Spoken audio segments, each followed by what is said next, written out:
KBS 1라디오 뉴스레터 K.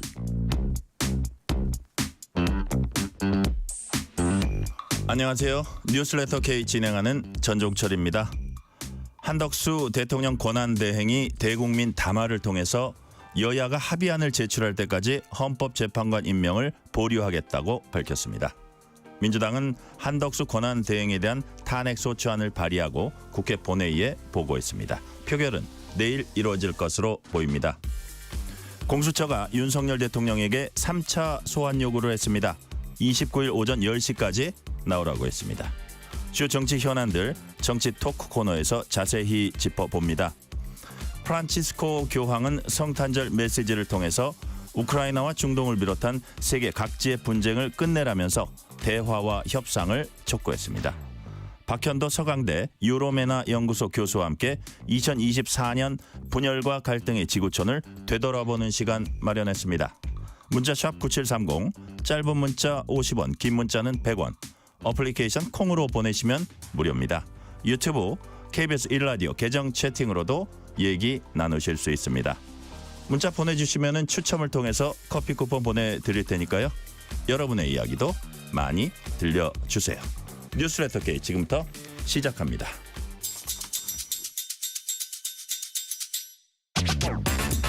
오늘 하루 가장 뜨거운 뉴스들만 골랐습니다. 뉴스레터 K 정치 토크 호준석 국민의힘 대변인, 김수민 시사평론가 나오셨습니다. 어서 오세요. 안녕하십니까. 네, 반갑습니다.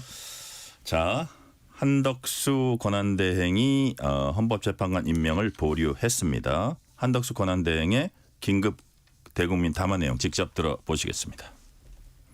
존경하는 우원식 국회의장님, 권영세 국민의힘 비상대책위원장 지명자님, 이재명 더불어민주당 대표님을 포함한 여야 정치인들이 지금 여러분을 보고 있는 다음 세대 한국인들을 위해 앞선 세대 정치인들을 뛰어넘는 슬기와 용기를 보여주시길 대통령 권한대행 국무총리로서 간곡히 부탁드립니다.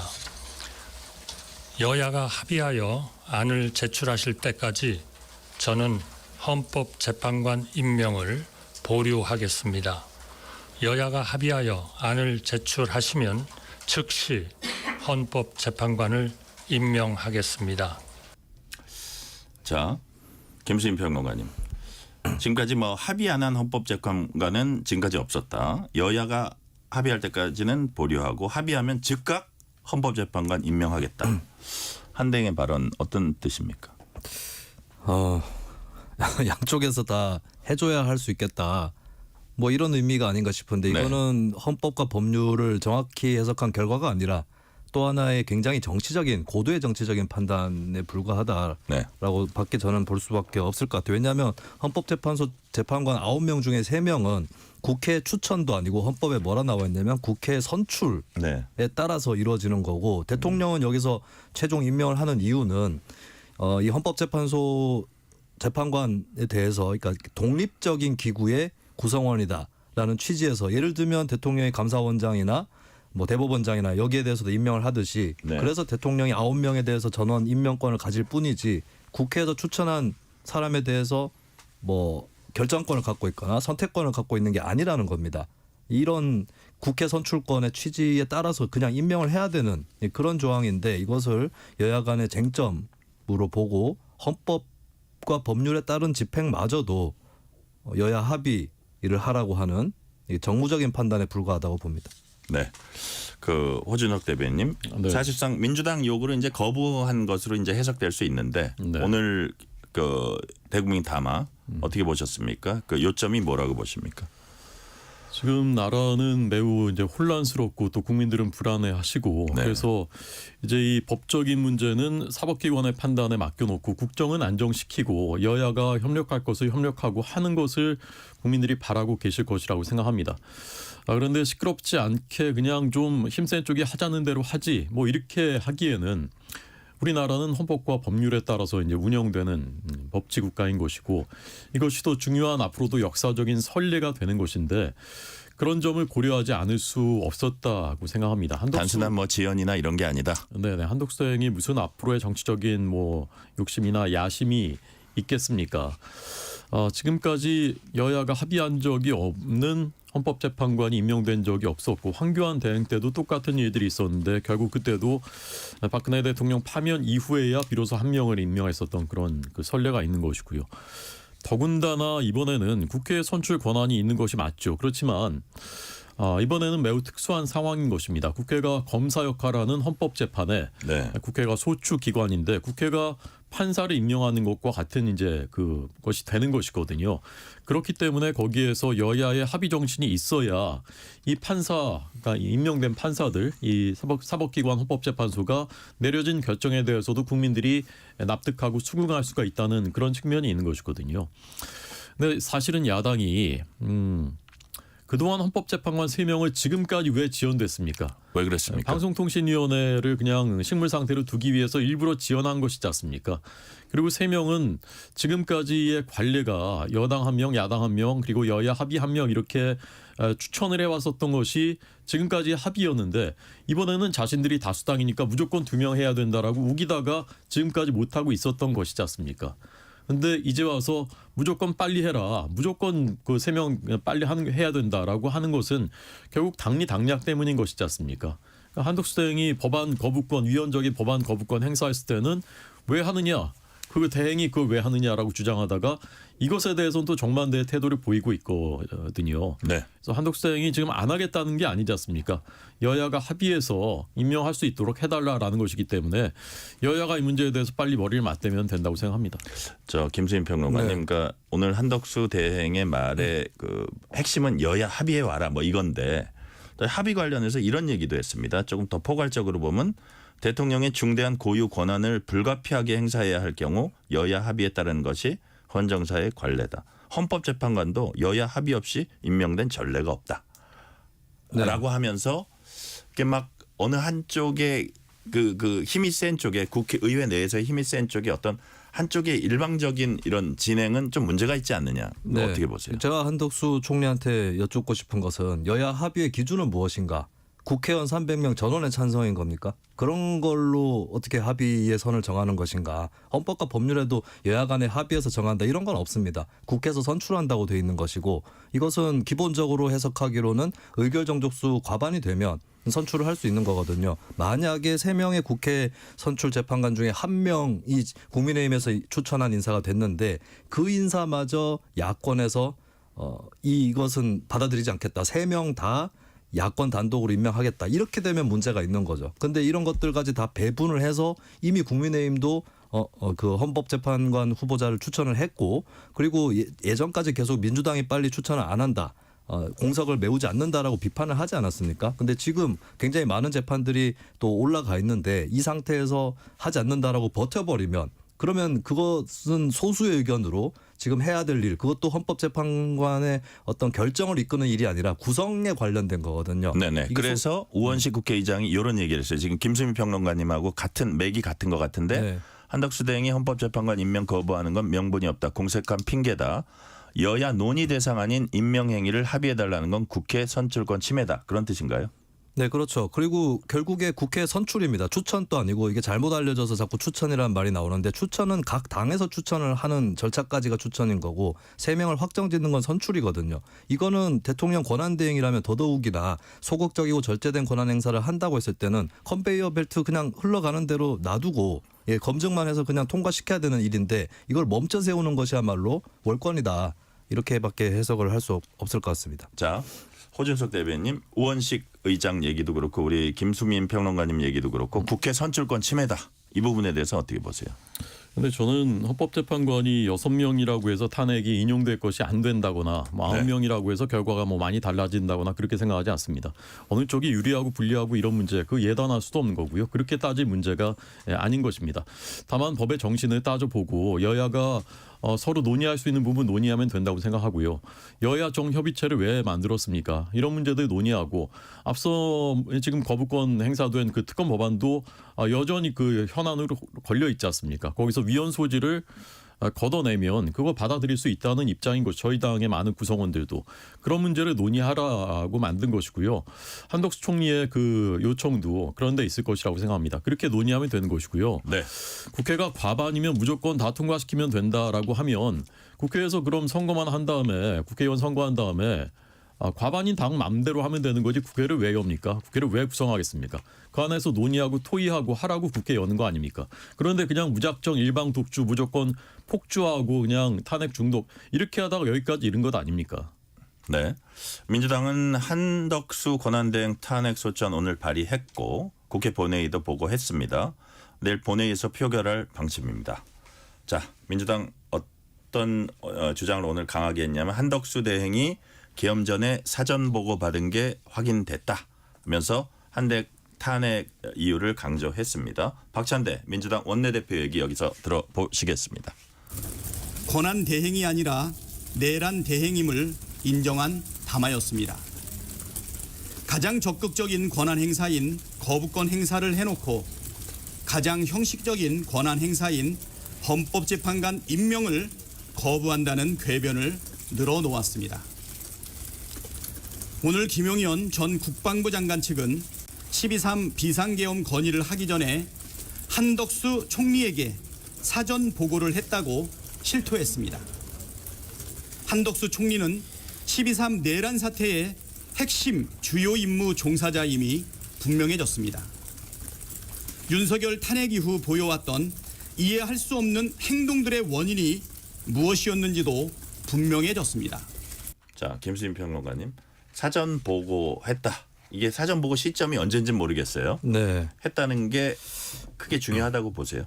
사전 보고를 했다고 하면 이걸 적극적으로 만류하고 반대를 하지 못한 그리고 국무회의를 제대로 열지 않고 통과시킨 거에 대해서 이건 무효다라고 선언하지 못한 그런 죄가 더 커지겠죠. 그런 의미에서는 사전 보고 여부는 더 중요한 그런 관건이라고 볼 수 있겠는데, 근데 그것이 아니다 할지라도 원래 사실 이 사전 보고 여부를 여부에 상관없이 민주당에서 탄핵을 추진을 해왔었고, 그 부분은 이제 일단 탄핵 그 계엄이 이루어지기 전까지의 과정 이런 것들을 봤을 때 어떤 도의적인 책임이라든지 이런 것들을 포함해서 굉장히 위중하다. 그리고 만약에 피의자로 지금 그 내란죄 피의자로 입건이 돼 있는데 만약에 사실이라고 했을 때는 더더욱이나 이제 직무정지부터 시작해서 파면까지의 중대성이 크다. 뭐 이런 차원이라고 볼 수 있겠습니다. 네, 오늘 사전 보고 얘기 공교롭게도 김용현 전 국방장관 측의 변호인단이죠. 기자회견에서 이제 그런 얘기가 나온 것 같은데, 네. 자, 그 의미가 어떤 거라고 호준석 대변인은 파악하고 계세요? 그 주장이 나온 직후에 이제 총리실에서는 전혀 사실 무근이다, 법적인 대응하겠다라는 입장을 밝혔습니다. 네네. 그러니까 이건 사실이 어디에 있는지 아직 정확히 모르는 겁니다. 민주당이 언제부터 김용현 장관의 진술을 그렇게 신뢰했는지 모르겠습니다. 그리고요, 자꾸 이제 호도 또는 이제 오도하시는 부분이 있는데요. 네. 내란이라는 것은요. 내란은 지금 왜 내란죄를 다투고 있느냐 하면은 국헌 문란의 목적으로 폭동을 했어야 내란인 것입니다. 그런데 국헌 문란이라는 것이 헌법기관을 강압으로 무력화했다. 그러니까 국회에 군이 들어갔다라는 거하고 포고령에 국회 정치활동을 금지했다. 이 두 가지 때문에 내란죄를 다투는 겁니다. 그런데 한덕수 국무총리가 국무회의에 참석했을 당시에는 포고령도 없었을 때이고요. 국회에 군이 들어간다는 사실조차 모르고 있을 때입니다. 다만 비상계엄의 요건이 헌법이 정해진 그 요건에 맞느냐, 그 문제를 이제 따질 수 있는 그런 단계였습니다.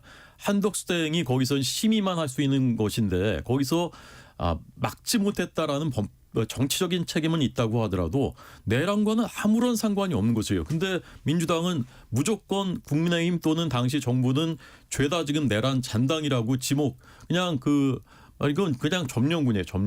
점령군으로서 나머지 다 소탕하겠다라는 것이거든요. 진압해버리겠다는 거. 오늘 진압이라는 표현도 했거든요. 이런 식으로 해서 나라가 어떻게 됐는지 이미 2017년에 우리가 다 봤습니다.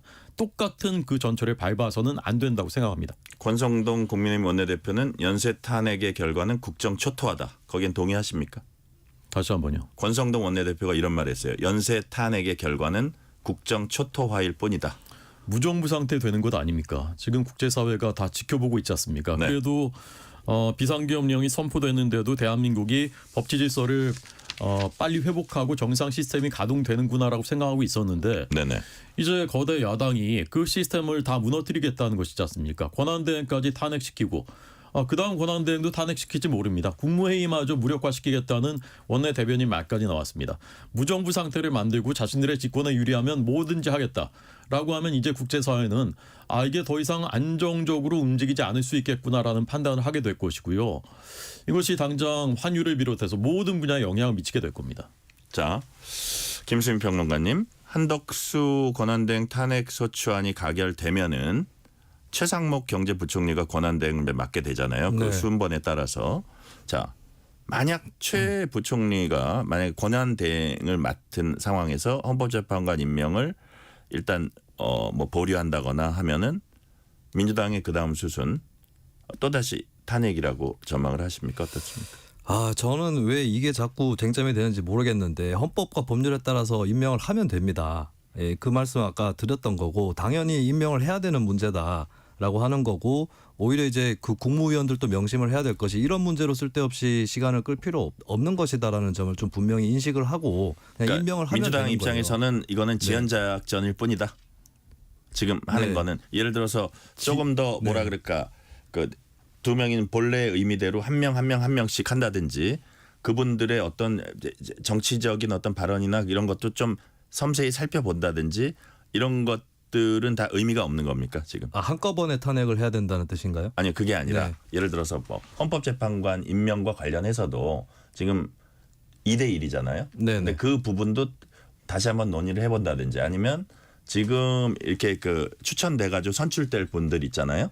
그분들도 조금 더 이렇게 그 전에 어떤 정치적 발언이나 되게 조금 약간 서두른 감은 없지 않아 있는데 지금 그런 것들도 네. 조금 더 찬찬히 한다 이런 것도 다 지연 작전으로 보는 거예요. 근데 어떻습니까? 그게 그것 때문에 지금 안 하는 게 아니지 않습니까? 여야 합의가 없다는 이유로 하지 않는 것이고, 근데 그 여야 합의라는 게 기준도 불명확하고, 네. 그리고 국민의힘은 3명 중에 1명을 추천을 해놨고, 이런 상태에서 계속해서 시간만 끈다라고 했을 때 그건 안 된다라는 경고의 카드를 한덕수 총리에 대한 탄핵으로 보여주는 것이고, 그 다음에는 국무위원이 헌법과 법률에 따라서 상식적으로 판단을 해야 될 일이 아닌가 싶고, 만약에 안 된다면은 그 또한 그 탄핵 정국으로 휩쓸려 가지 않을까. 근데 이 문제에 대해서는 그렇게 이게 어려운 쟁점이 아닌데 왜 스스로 국무위원 스스로가 그 탄핵 정국으로 휘말려 들어가는 건지 그걸 이해를 할 수가 없습니다. 그리고 또 하나는 뭐 질문 드린 김에 예를 들어서 뭐 내란 특검법하고 김건희 여사 특검법 있잖아요. 그 경우도 지금 한때는 이게 그러니까 여권이 되게 정치 상황이 불리해지기 전에는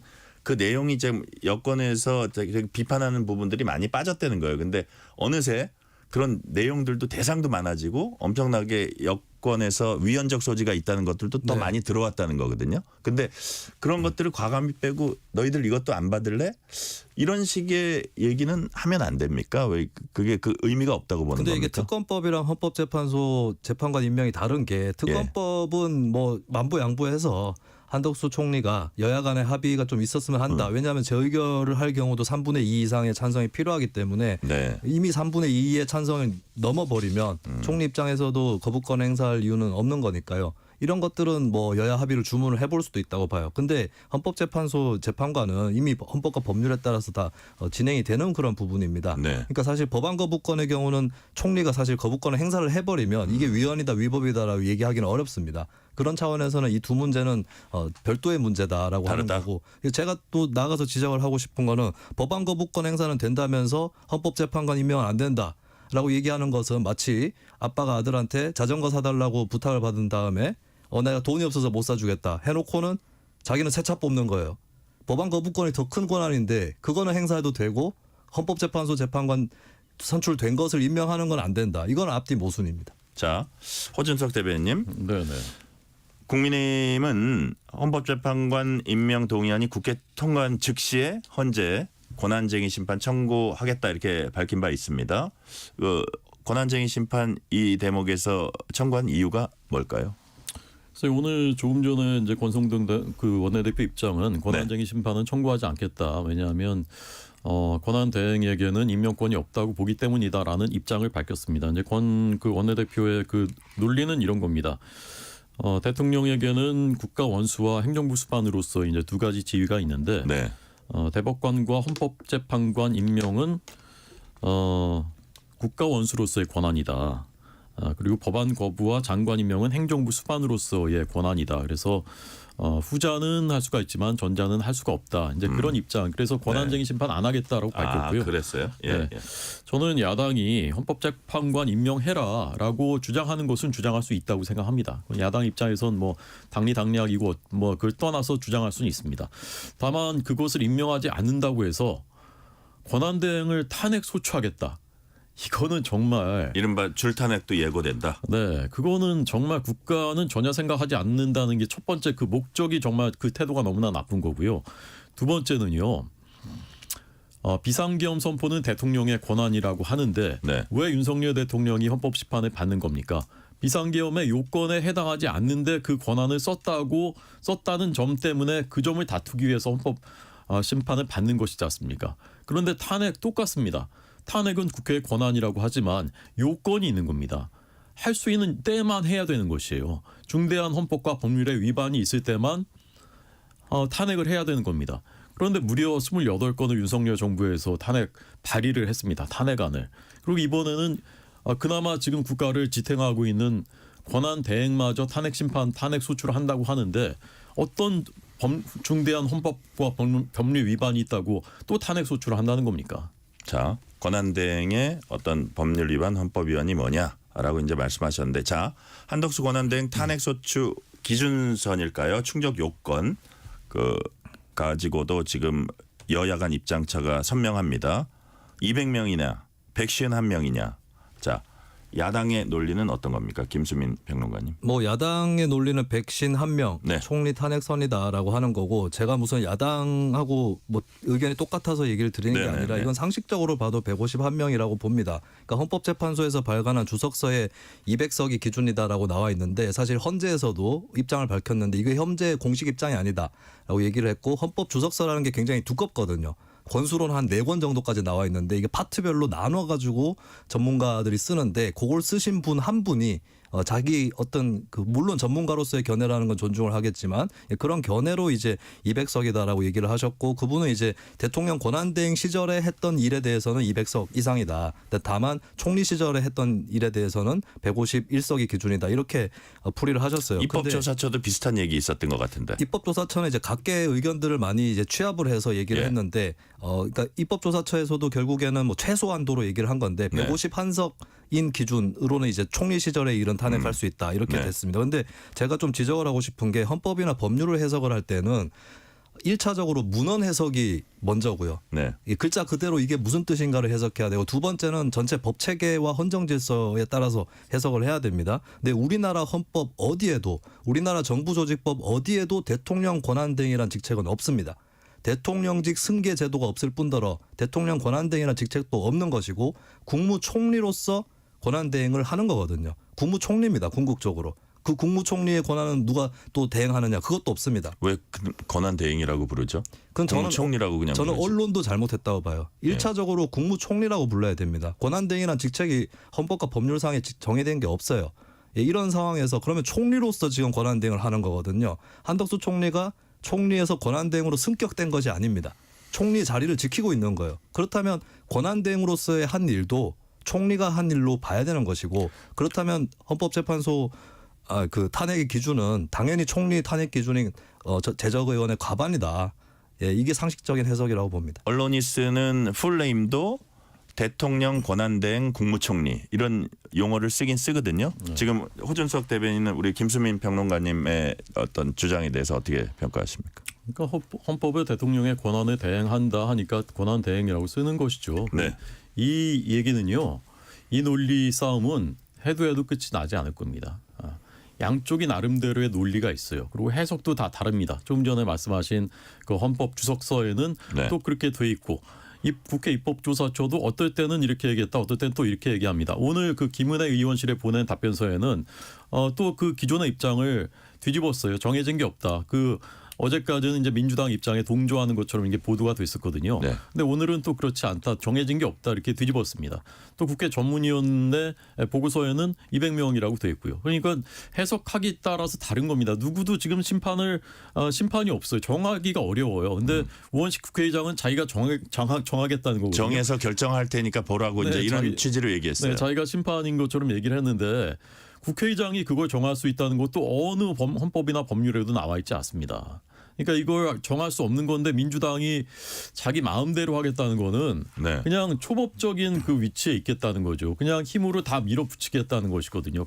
그럴 수는 없는 것 아닙니까? 자, 그럼 이런 사실 민감한 문제인데 이거 어떻게 해야 돼요? 그러면은 그러니까 방법이 없어요. 그러니까요. 대통령 권한 대행에 대해서 탄핵 소추하겠다. 이거 한번 물어보십시오. 이걸 국민들이 이거를 납득하시겠습니까? 이게 국가에 도움이 된다고 생각하는 분이 어디 있겠습니까? 대통령 권한 대행을 압박하거나 비판하거나 비난할 수 있습니다. 그렇지만 마음에 안 드니까 당신 아웃. 탄핵 소추는 아까 말씀드린 대로 중대한 헌법과 법률 위반이라는 요건이 있어야 하는 건데 우리 편 안 드니까 내가 미우니까 당신 나가.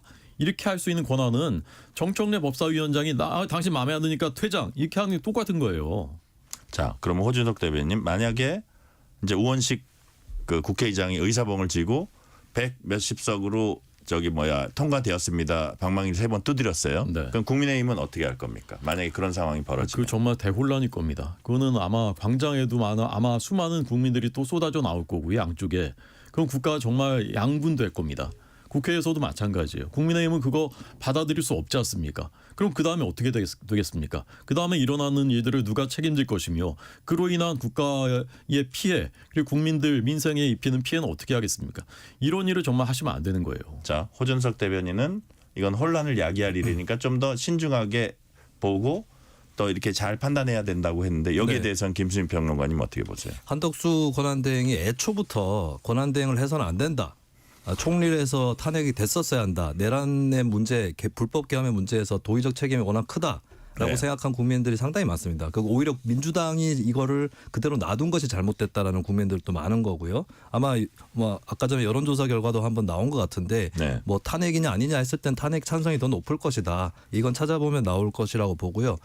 그런 상황에서 이 탄핵을 하지 않는다라고 하는 것도 더 큰 혼란을 불러일으킬 거다. 왜냐하면 한덕수 대행이 마음에 안 들어서 탄핵을 야권에서 하려고 하는 것이 아니라 헌법재판관이 임명돼야 된다라고 하는 것은 상식적으로 많은 국민들이 동의를 하고 있습니다. 네네. 예, 그리고 6명 가지고는 이제 굉장히 불안전하다. 이게 최종적으로 효력이 성립 안 될 수도 있다라고 하는 점이 있는 거고요. 더더군다나 상설특검을 하라고 이제 요구를 국회에서 통과를 시켰는데 지체 없이 대통령은 그 특검 후보자 추천위원회에 추천을 의뢰하도록 돼 있습니다. 지체 없이라고 나와 있거든요. 근데 지금 하지 않고 있어요. 이런 것만 해도 위법적인 일들을 지금 축적을 하고 있기 때문에 탄핵 사유에 대해서는 많은 국민들이 오히려 인정할 것이라고 봅니다. 이 시간 교통 상황 알아봅니다. 라디오 교통정보센터 김민혜 리포터 나와주세요. 네, 시각 교통 정보입니다. 퇴근 시간대가 가까워지면서 곳곳으로 이동량 빠르게 늘고 있습니다. 고속도로는 서해안고속도로 서울 방향으로 서평택 분기점에서 화성휴게소까지 9km 정체, 바람부근 3차로에서는 고장난 차를 처리하고 있고요. 매송 휴게소에서 팔곡터널까지는 7km가량 정체입니다. 반대 목포 쪽은 용담터널 부근 3차로에서 고장난 차를 처리하고 있고요. 영동고속도로 인천 쪽은 동수원에서 부곡까지 9km 주춤하고 반월 터널 부근 3차로에서는 승용차 관련 사고나 처리 중인데요. 군포에서 반월 터널까지는 4km 정체도 이어지고 있습니다. 평택 시흥고속도로 시흥 쪽은 조암에서 남한산 분기점까지 14km 정체입니다. KBS 교통정보센터였습니다. 퇴근길 당신과 함께 읽는 세상 이야기 KBS 1라디오 뉴스레터 K. 실시간 교통 상황 살펴봤습니다. 뉴스레터 K 정치 토크 호준석 국민의힘 대변인 김수민 시사평론가와 함께 얘기 나누고 있습니다. 공수처가 윤석열 대통령에게 3차 출석 요구했습니다. 일요일인 29일 오전 10시까지 나오라고 했습니다. 자, 김수민 평론가님 출석할까요? 현재까지의 페이스를 봤을 때는 출석을 안 하시지 않을까. 전망을 합니다. 이번 현재 일요일이거든요. 네, 뭐 헌법재판소에 나가서 공개적으로 소명을 하는 것이 우선이다라고 하는 것이 윤석열 대통령 측 입장인데, 근데 사실 헌법재판소에서 보내는 서류도 송달을 안 했거든요. 이거는 이제 헌재의 재판에 나가는 것도 미루고, 근데 수사는 그 뒤로 더더욱 미룬다라고 하는 거기 때문에, 네. 그리고 이런 태세가 풀릴 기미는 전혀 없습니다. 그걸 봤을 때는 출석을 하지 않을 것 같다. 그리고 출석을 했을 때 체포나 구속될 수 있다라고 하는 점, 이 점을 대통령 측에서도 알고 있을 것이기 때문에 이번 출석도 불응하지 않을까 전망을 합니다. 자, 허준석 대변인. 자, 윤석열 대통령 측은 수사보다는 탄핵 심판이 먼저다. 뭐 이런 입장을 밝혔어요. 석동현 변호사가. 근데 사실상 보면 둘 다 좀 응하지 않고 있어요. 그런 형국인데, 이에 따라 재판이 좀 지연될 수 있다고 보시는지, 아니면 뭐 그 심판이요. 그리고 그런다고 해서 윤 대통령 측에 어떤 실익이나 이런 게 있을 거라고 보세요. 이게 이런 상황이 왜 빚어진다고 보세요? 이것 때문에 지연되지는 않을 겁니다. 헌법재판소가 뭐 내일 바로 이제 변론 준비기일을 연다고 밝혔고요. 네. 예정대로 할 것이고, 잘 대응하지 않으면 오히려 이제 손해를 보는 것이겠죠. 저는 법 앞에는 모든 국민이 평등한 것이고요. 네네. 대통령도 국민이고 또 국민의 대표이기도 하죠. 그리고 윤석열 대통령은 또 법조인이기도 하고요. 법 절차대로 응하는 것이 타당하다고 생각합니다. 다만 이제 지금 현실적인 변호인단 구성이 잘 안 된다라든지, 네. 소환됐을 때 바로 인신 구속되는 것 아니냐 하는 우려, 아마 이런 것들이 작용하고 있는 게 아닌가 싶은데요. 저는 변호인단 구성이 잘 되지 않고 있다면 공수처와 협의를 해서 29일은 어렵지만 뭐 며칠 날까지는 조사에 응하겠다든지 그런 조율을 해서 조사에 당당하게 응하는 것이 필요하다고 생각하고요. 헌법재판소는 더욱더 그렇습니다. 네. 이것은 국가의 이제 최고 의사결정을 하는 곳인데, 당당하게 그리고 원칙대로 임해서 심판을 받아야 된다고 생각합니다. 네. 자, 이게 이제 김수민 평론가님, 이런 게 계속 좀 반복이 되면 여러 가지 안 좋을 것 같아요. 뭐 국민들 보시기에도 아주 좀 모양새가 안 좋고, 그 다음에 판단 받거나 뭐 수사 받거나, 그 다음에 뭐 법원에서 재판을 받거나 이런데도 부정적인 영향을 끼치지 않을까, 이런 지적도 좀 있어요. 어떻게 전망하십니까? 네, 아무래도 수사기관 입장에서는 지금까지 수사한 것을 토대로 해서 네. 이미 윤석열 대통령의 체포나 구속에 대한 준비들을 어느 정도 해뒀을 거거든요. 그리고 공수처도 그 전에 검찰이 수사한 것이 대통령 관련한 부분들이나 이런 것들 이첩을 받았기 때문에 네. 어느 정도는 자료가 있을 겁니다. 아마 체포 수순으로 가기 위해서 한 번 더 소환을 요청을 한 것 같은데, 이것을 계속 받아들이지 않으면 이 자체로 증거인멸의 우려라든지 이런 네. 것들을 더 키울 수밖에 없는 거고, 사실 이게 피의자로서는 채택해서는 안 될 전략인 거죠. 그리고 자꾸 이제 윤 대통령 측에서 억울하다는 입장을 피력을 하고 있는데, 억울하다는 입장만 밖으로 대중적으로는 피력을 하고 수사기관에는 가지 않는다. 이것은 이제 결국에 체포나 구속을 더 앞당길 수 있는 그런 행동이 될 수 있다. 그리고 체포가 아니라 그냥 건너뛰고 구속으로 갈 수도 있습니다. 이런 것들을 이제 윤석열 대통령 측에 이 전략이 더 키우고 있는 게 아닌가 싶습니다. 구속 수감 중인 김용현 전 국방장관 변호인단이 기자회견 열었습니다.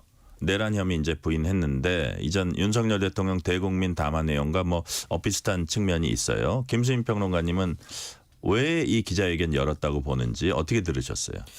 일단 윤석열 대통령이 뭐 이 계엄에서 불법적이거나 내란에 해당하는 부분들에는 책임이 없다라고 하는 것을 김용현 전 국방부 장관이 좀 어필을 하고 싶었던 것 같은데, 근데 여기서 국민들이 많이 이제 의문을 표할 수밖에 없는 거는 왜 이제 와서라고 하는 부분일 거예요. 진작이 그게 사실이라면 얘기할 수 있을 것 같은데 왜 이제 와서 그런 얘기를 하는가. 그리고 김용현 전 장관 또 검찰 수사에서 대통령한테 불리할 수 있는 대목들을 이미 진술을 했기 때문에 여기까지 온 거거든요. 좀 뒤늦게 뭔가 정치적인 전략이 아닌가.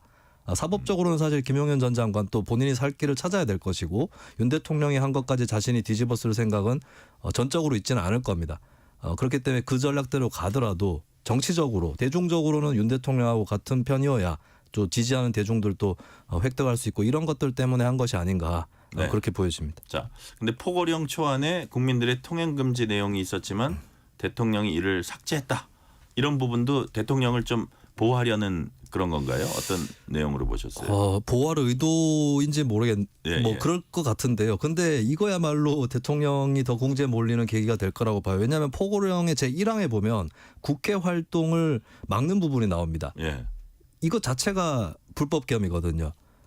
그러면 윤석열 대통령이 이 포고령을 보고도 1항을 보고도 그냥 이건 안 된다. 지나갔다? 이건 안 된다라고 얘기하지 않았다는 거. 이것이 오히려 거꾸로 도드라지는 것이고 오히려 통행 금지를 삭제한 것보다는 1항을 지우지 않은 게 더 도드라진다. 네, 그리고 통행금지 삭제는 제 입장에서는 별건 아니라고 보여지는 게 예. 이거는 뭐 추정입니다만 여러 가지 경우의 수 중에 윤 대통령도 그 밤중이나 이럴 때 지지 대중을 동원할 수 있으면 좋겠다고 생각할 수 있는 거거든요. 네. 그래서 통행금지를 해버릴 바에는 그런 거는 풀고 국회라든지 이런 쪽에 집중적으로 타격을 가하는 이런 쪽으로 생각했을 가능성도 상당히 있는 거죠. 그런 의미에서는 오히려 윤 대통령의 그 국회 봉쇄에 관련된 부분 이것이 네. 더 두드러진다. 그리고 포고령에 뭐 문제가 되는 게 한두 가지가 아니지 않습니까? 뭐 그 전공인들 복귀 안 하면 처단한다는 표현도 있었고 그리고 가짜 뉴스를 금한다. 근데 가짜 뉴스는 누가 판별하는 것인가? 이런 부분들이 다 질타받는 것들인데 결국에는 대통령이 손댄 거는 통행금지밖에 없었다. 그거 삭제하는 것밖에 없었다는 거. 그래서 이게 고도로 윤 대통령한테 더 불리하게 그렇게 흐름이 만들어지는 계기가 되지 않나 싶습니다. 결과적으로 더 불리해질 수 있다. 이런 말씀을 해 주신 거고요. 호준석 대변인은 오늘 김영현 전 장관 측 변호인단이죠. 네. 거기에 기자회견 어떤 점을 가장 주목해서 보셨습니까? 뭐 특별히 특기할 만한 부분은 저는 뭐 없었던 것 같습니다. 네. 아마도 이제 법률적인 그 조언을 받고 앞으로의 그 재판에 대비하기 위해서 그런 그 몇 가지 부분들 그런 거를 이제 그 장치를 만들어 놓은 것이 아닌가 저는 이제 그런 느낌 받았고요. 네네. 한덕수 총리한테 보고했다라는 것도 그런 일환이라고 저는 봤습니다. 뭐 보고라는 게 뭐 직전에 귀뜸을 한번 한 것인지 뭐 그것도 조차도 없었던 것인지 잘 모르겠지만 어쨌건 이제 본인의 이제 법률적인 그 부명을 위해서 이런 것들을 이제 하고 있다고 봤고요. 대통령이 국회의사당에서 끌어내라 이런 지시 하지 않았다라는 부분도 있었거든요. 예, 이것은 이제 군 관계자들 얘기하고는 이제 배치가 배치되는 건데 예. 그런 건 수사를 통해서 밝히면 될 것이라고 생각하고요. 아까 이제 윤 대통령 체포 구속 그 부분에 대해서 짧게 제가 그 말씀드리고 싶은 부분인데 네네. 체포나 구속이 수사의 목표가 돼서는 안 된다고 생각합니다. 진상을 규명하고 법적인 책임을 묻되 지금 현직 대통령을 체포하는 것만이 어떤 목적이 될 수는 없는 겁니다. 박근혜 대통령도 파면된 이후에 이제 구속됐었던 거고요. 대한민국 현직 대통령이 체포되는 모습 보여줘서 그것이 누구에게 도움되겠는가? 도주 우려가 있는 것이 아닙니다. 관계자들 다 이미 구속됐기 때문에 증거인멸의 우려도 사실상 없습니다. 그리고 체포영장 48시간짜리고요. 체포 시한이. 그다음에 구속한다고 해도 열흘입니다. 그 안에 기소해야 이제 계속되는 건데 그 안에 기소하기는 지금 어렵거든요. 수사 단계로 볼 때. 그런데 네. 체포가 마치 능사인 것처럼 모든 것의 최종 목표인 것처럼 이것은 저는 좀 부당하다고 봅니다. 네. 자, 김수민 평론가님, 박지원 의원이었나요? 공수처장 이렇게 앉혀놓고 국회 법사위에 긴급 체포 안 할 거냐고 빨리 하라고. 근데 긴급 체포라는 거는 또 여러 가지 요건이 복잡하고 또 공수처는 체포 영장 발부하는 거 있잖아요. 네, 이 부분도 많이 따져볼 게 많습니다. 이렇게 얘기를 했어요. 네, 네. 그러니까 이렇게 현직 대통령을 체포하는 게 그렇게 간단치는 않아 보입니다. 이런 부분들은 어떻게 좀 네. 지금 호준석 대변인 말씀하셨는데 어떻게 좀 네. 매듭을 지어야 된다고 보세요? 일단은 이거는 수사기관에서 1차적으로 판단을 할 수밖에 없는 사안일 것 같아요. 어느 정도 수사가 됐는지는 사실 언론을 포함해서 대중들도 모르는 정치권도 정확하게는 모를 것이고 네네. 뭐 수사기관 스스로만 알고 있는 사안이기 때문에 이걸 이제 밖에서 체근한다고 될 일은 아니다. 이렇게 봐요. 그런 의미에서는 좀 정치권에서는 체포나 구속에 대해서 물론 해야 된다라고 주장할 수는 있고 네네. 이를수록 좋다고 주장할 수는 있는데 압박하는 모양새는 바람직하지는 않다고 봅니다. 근데 이거는 원론적으로 강조만 해도 저는 될 일이라고 보는 게 우리가 증거인멸의 염려나 도주의 염려 이런 것들을 측정할 수는 없는 거기 때문에 형사소송법상으로도 기준을 정해놓고 있거든요. 근데 네. 범죄의 중대성 이런 부분들이 고려의 대상인 것이고 사실 유죄일 경우를 얘기하는 건데 범죄 중대성이라는 게 그 형량이라든지 이런 것들을 보는 거 아니겠습니까? 그렇기 때문에 사실 이재명 대표의 경우도 구속영장이 청구가 됐던 게 그게 다 유죄면 무기징역까지도 가능하다. 이것 때문에 검찰에서 구속영장을 청구를 했던 것이고 마찬가지로 윤석열 대통령 같은 경우도 내란의 죄 같은 경우는 이게 미수범이 아니면 최소가 무기징역이죠. 그렇기 때문에 또 구속 사유라든지 이런 것들은 또 있을 수 있다라고 하는 점, 이 점을 좀 유념을 해야 될 것 같습니다. 한 가지 질문 더 드리면 김용현 전 장관 측 기자회견 관련해서요. 특정 언론사 이제 배제하기로 했고 그래서 이제 한국기자협회 등이 강하게 반발했다고 합니다. 김용현 전 장관 측은 아직 수사가 진행 중인데도 내란범이라고 확정해 표현했다. 이건 되게 정치적이다 이렇게 비난을 했습니다. 김수민 평론가님은 이 상황은 어떻게 보세요? 그러니까 내란범이라고 확정을 했다. 이 부분을 문제를 삼았는데 그렇게 네. 치면 윤석열 대통령이 개헌 발표를 할 때 담화에서 국회가 범죄자 소굴이 됐다고 주장을 했거든요. 근데 사실 뭐 이재명 대표 포함해서 사법 리스크가 있지만 아직까지 최종 판결이 난 것은 없습니다. 그런 차원에서도 이게 범죄자 소굴이라고 얘기를 했던 분이 사실 내란이라고 얘기를 하는 것은 물론 앞으로 법적으로 더 따져봐야 될 절차는 남아있지만 국민들이 생중계되는 것들을 국헌문란이라든지 국회가 봉쇄되고 하는 것을 다 봤거든요. 그렇기 때문에 내란이라고 얘기를 하는 것입니다. 그러니까 이재명 대표나 이런 쪽의 경우는 예전에 무슨 일이 있었는지 또 무슨 증거가 있는지 이런 것들을 다 따져봐가지고 얘기를 하는 그 정도의 죄질이라면 이 내란 같은 경우는 국민들이 실시간으로 본 거거든요. 예, 거기에 대해서 판단을 언론에서 내린 걸 가지고 문제 삼는다.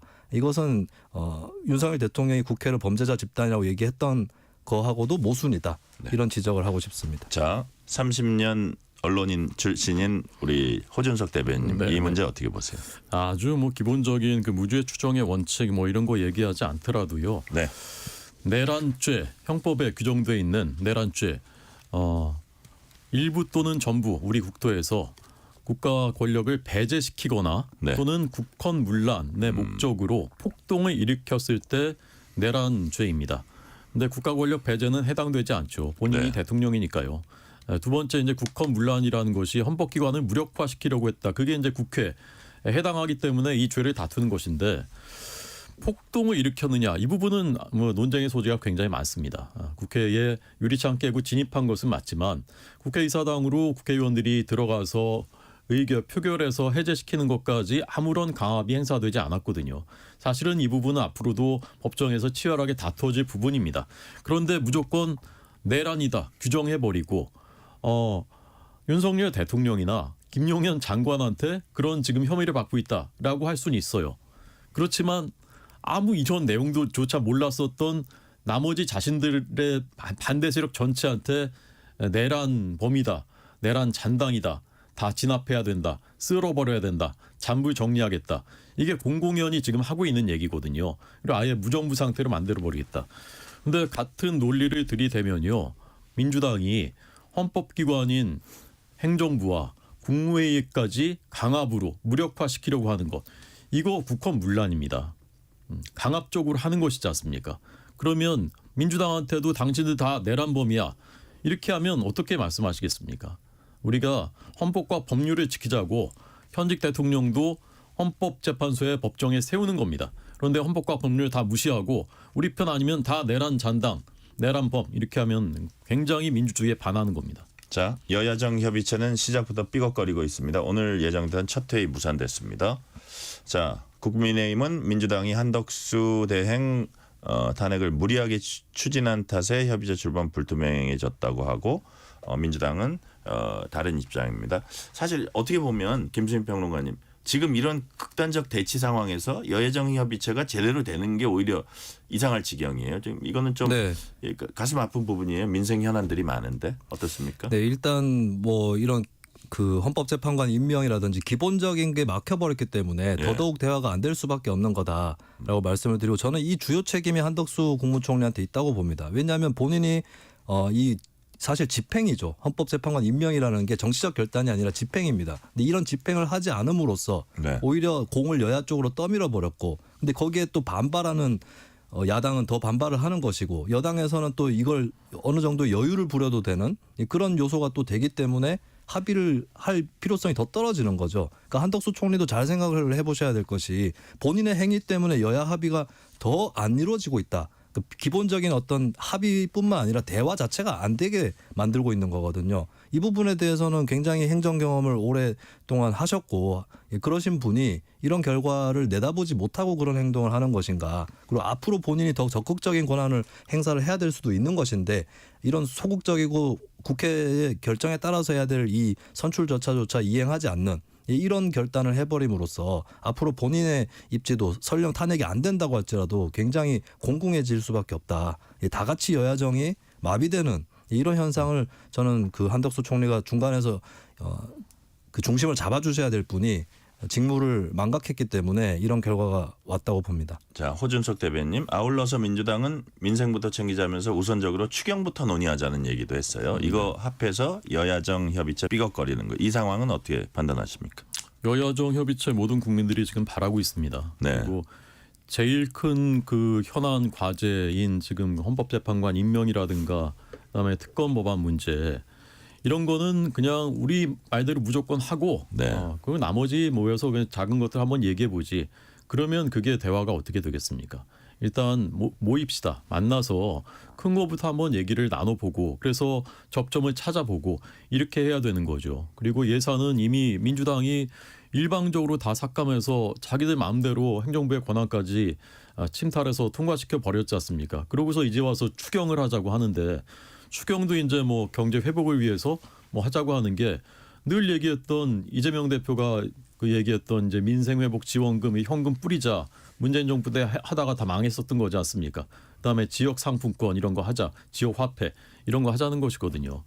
그렇게 해서 어떻게 되겠습니까? 지금 당장 정말 시급한 그 반도체 특별법의 52시간 문제 이런 핵심 문제들 네. 이런 건 다 지금 도외시하고 있거든요. 그리고 오늘은 교과서 디지털 교과서에서 AI 관련된 것은 교과서로 하지 말고 그냥 자료로 하자. 시대에 뒤떨어진 이런 것들만 지금 계속 하고 있거든요. 네네. 그래서 이런 문제들 빨리 시급히 헌법재판은 헌법재판대로 하되 국민들 민생 앞으로 우리의 미래와 관련된 문제들은 여야가 좀 머리를 맞대고 접점을 내놓자. 그렇게 말씀드리고 자, 싶습니다. 호준석 대변인께 하나 더 여쭤볼게요. 국민의힘 얘기인데 권영세 비대위원장 취임 후 국민에게 계엄 사태를 사과하는 방안 이제 검토하고 있다고 하는데 네. 또 야당에선 여당이 탄핵 절차 그에 지금 협조하지 않는다고 비난하고 있거든요. 네. 이 상황에서의 대국민 사과 어떤 메시지를 담아야지 국민들에게 어떻게 설득을 할 수 있을까요? 그러니까 동서고금을 막론하고 또 예. 어떤 분야를 막론하고 사과는 진심으로 해야 됩니다. 그리고 듣는 국민들께서 아 사과했구나라고 받아들일 수 있어야 사과입니다. 윤석열 대통령께서 지난번에 담화 때 국민들께 불편을 끼쳐드려서 죄송하다 이렇게 사과를 했는데 네. 저는 그것보다는 훨씬 더 높은 수위로 진정성을 보여드릴 수 있는 이 비상계엄 선포에 대해서 그런 사과를 이번에 권영세 비대위원장과 국민의힘이 하고 그리고 앞으로 나아가야 한다고 생각합니다. 민주당은 아무래도 김수민 평론가님이 이런 혼란스러운 상황이 잘 정리될 수 있도록 협조해야 된다 이런 데 주안점을 두고 있는 거죠. 네, 근데 뭐 지금 워낙에 전국이 대치가 심각해서 네. 국민의힘의 어떤 사과 이런 것들이 그다지 뭐 민주당이나 또 다수 국민들한테 좀 귀에 들어오지는 않을 것이다라고 보고 오히려 이제 사과를 하는 과정에서 좀 뭐랄까 미진한 표현이라든지 이런 것들이 들어가게 되면 더 민감하게 전국에 악재로 작용하지 않을까 좀 그런 걱정도 한편으로는 듭니다. 네. 자, 마지막 질문 하나 드려볼게요. 조기 대선이 치러질 경우에 대비해서인지 잠룡들 특히 여권 쪽 잠룡들이 꿈틀거리고 있습니다. 오세훈 서울시장, 홍준표 대구시장, 이준석 개혁신당 의원. 대선 출마를 아예 뭐 하겠다고 한다든지 아니면 시사한다든지 최소한 배제하지 않는 이런 발언들을 쭉 하고 있어요. 자, 왜 지금 이런 상황은 호준석 대변인은 어떻게 파악하고 계십니까? 왜 이런 모습들이 보여질까요? 이게 지금 어떻게 이 탄핵이라든지 조기 대선이라든지 이런 게 결정되지도 않았는데 여권 쪽에서 먼저 꿈틀거리는 모습 이거 어떻게 생각을 해야 돼? 판단을 해야 될까요? 저희 쪽은 이제 약간 꿈틀거리는 입장이고 저쪽은 이미 활개치고 이제 막 지금 막 독주하고 있지 않습니까?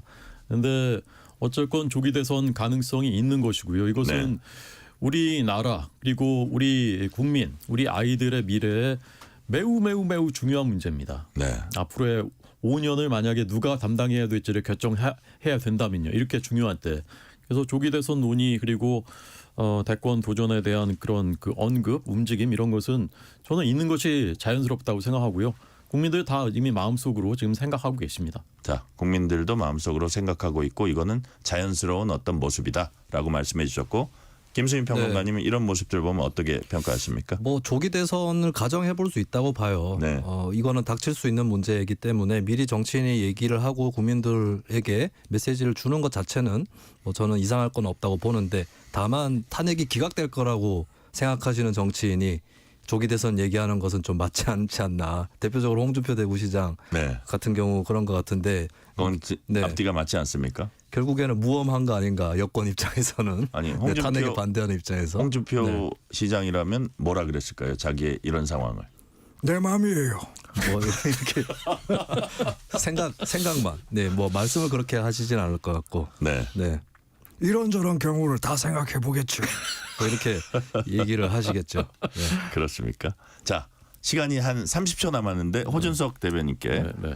오세훈 서울시장이 언론 인터뷰 통해서 윤 대통령이 신속하게 수사받고 헌법재판관 임명에 대해서 당당하게 임명해야 한다.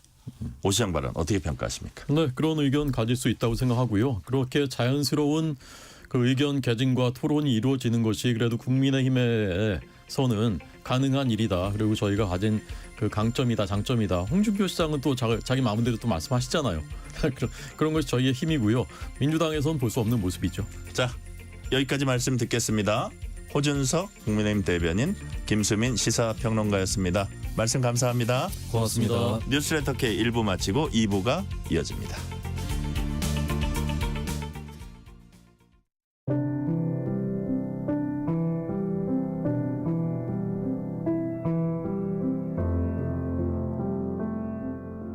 KBS 라디오 연중기획 희망충전 대한민국 618번째 이야기.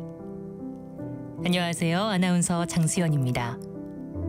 17살 혜진이는 매일 아침 몸이 아픈 할머니를 위해서 아침밥을 준비해놓고 학교로 향합니다. 부모님의 이혼으로 할머니 품에 맡겨진 혜진이. 지금껏 할머니를 세상의 유일한 버팀목으로 여기며 살아왔는데요. 하지만 요즘 들어 점점 약해져가는 할머니를 볼 때마다 혜진이의 마음은 불안하고 초조함이 앞섭니다.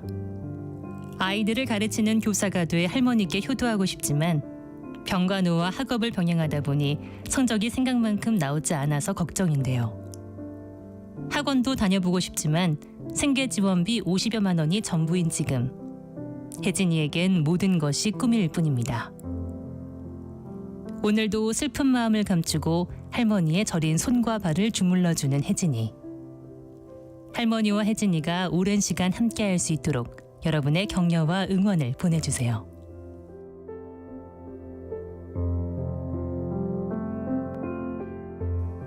여러분의 따뜻한 손길이 희망의 빛이 됩니다. ERS 060-700-1580 060-700-1580 한 통화 3,000원으로 희망을 선물해 주세요.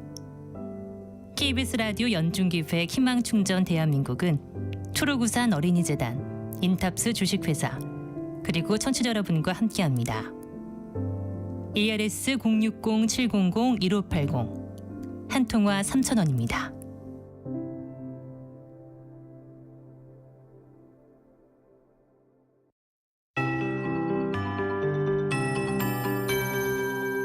KBS 58분 날씨. 내일 날씨는 한파와 서해 안쪽 폭설로 요약할 수 있겠습니다. 오늘 낮부터 북쪽에서 찬 공기가 남하해 낮 기온도 큰 폭으로 내려갔고요. 살을 애는 듯한 칼바람이 내일 강추위를 예고하고 있습니다. 풍랑특보도 확대됐습니다. 오늘은 대체로 맑은 가운데 충청, 호남, 제주에는 낮은 구름대가 드리워지겠습니다. 내일은 이쪽은 흐리겠고요. 그 밖의 지방은 맑은 뒤에 오후부터 구름이 많이 끼겠습니다. 충청, 호남 지방에는 시간당 1에서 3cm의 습하고도 무거운 눈이 많이 쏟아질 것으로 보입니다. 모레까지 이어지겠는데요. 빙판과 도로 살얼음 주의하셔야겠습니다.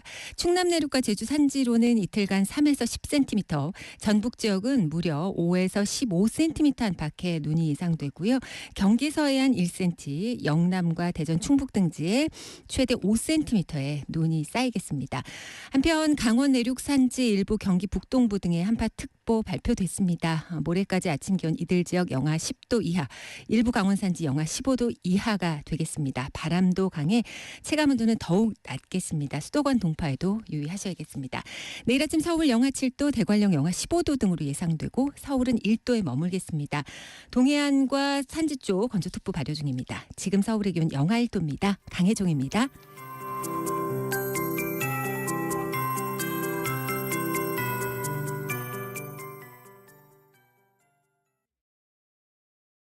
정성을 다하는 국민의 방송 KBS가 6시를 알려드립니다.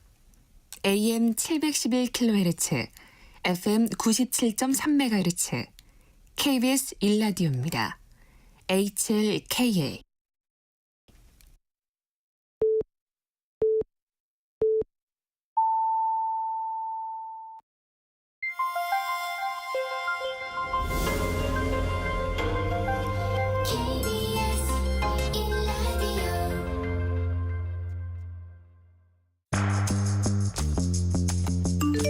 여러분은 지금 퇴근길 시사편지 한 장, KBS 1라디오 뉴스레터 K를 듣고 계십니다.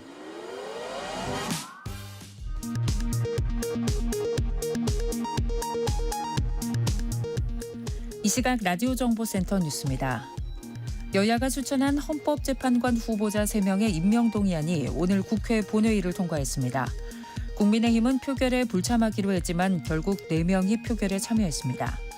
우원식 국회의장은 한덕수 대통령 권한대행 국무총리가 헌법재판관 임명을 지연 거부하는 것은 명분이 없다고 비판했습니다. 더불어민주당이 발의한 한덕수 권한대행 국무총리 탄핵소추안이 국회 본회의에 보고됐습니다. 한 대행이 헌법재판관 임명 보류 입장을 밝히자 곧바로 탄핵안을 발의한 건데 표결은 내일 이뤄질 전망입니다. 김용현 전 국방부 장관 변호인단은 김 전 장관이 사전에 한덕수 국무총리를 통해 윤석열 대통령에게 계엄 건의 절차를 밟았다고 주장했습니다. 총리실은 이를 부인했습니다. 공수처가 내란 우두머리 혐의 등을 받는 윤석열 대통령에게 29일 오전 10시까지 출석하라며 3차 소환을 통보했습니다. 이마저 불응하면 체포영장을 청구하는 방안을 검토 중인 것으로 알려졌습니다. 민주당은 명태균 씨가 2022년 대우조선해양 파업 당시 정부 대응에 개입한 정황이 확인됐다며 관련 녹음 파일을 공개했습니다. 명 씨가 윤석열 대통령 부부에게 강경 대응을 주문했다고 말한 내용이 담겼습니다. 지금까지 라디오 정보센터 뉴스 편유희였습니다.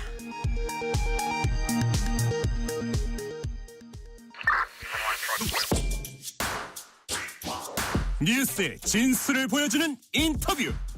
뉴진수.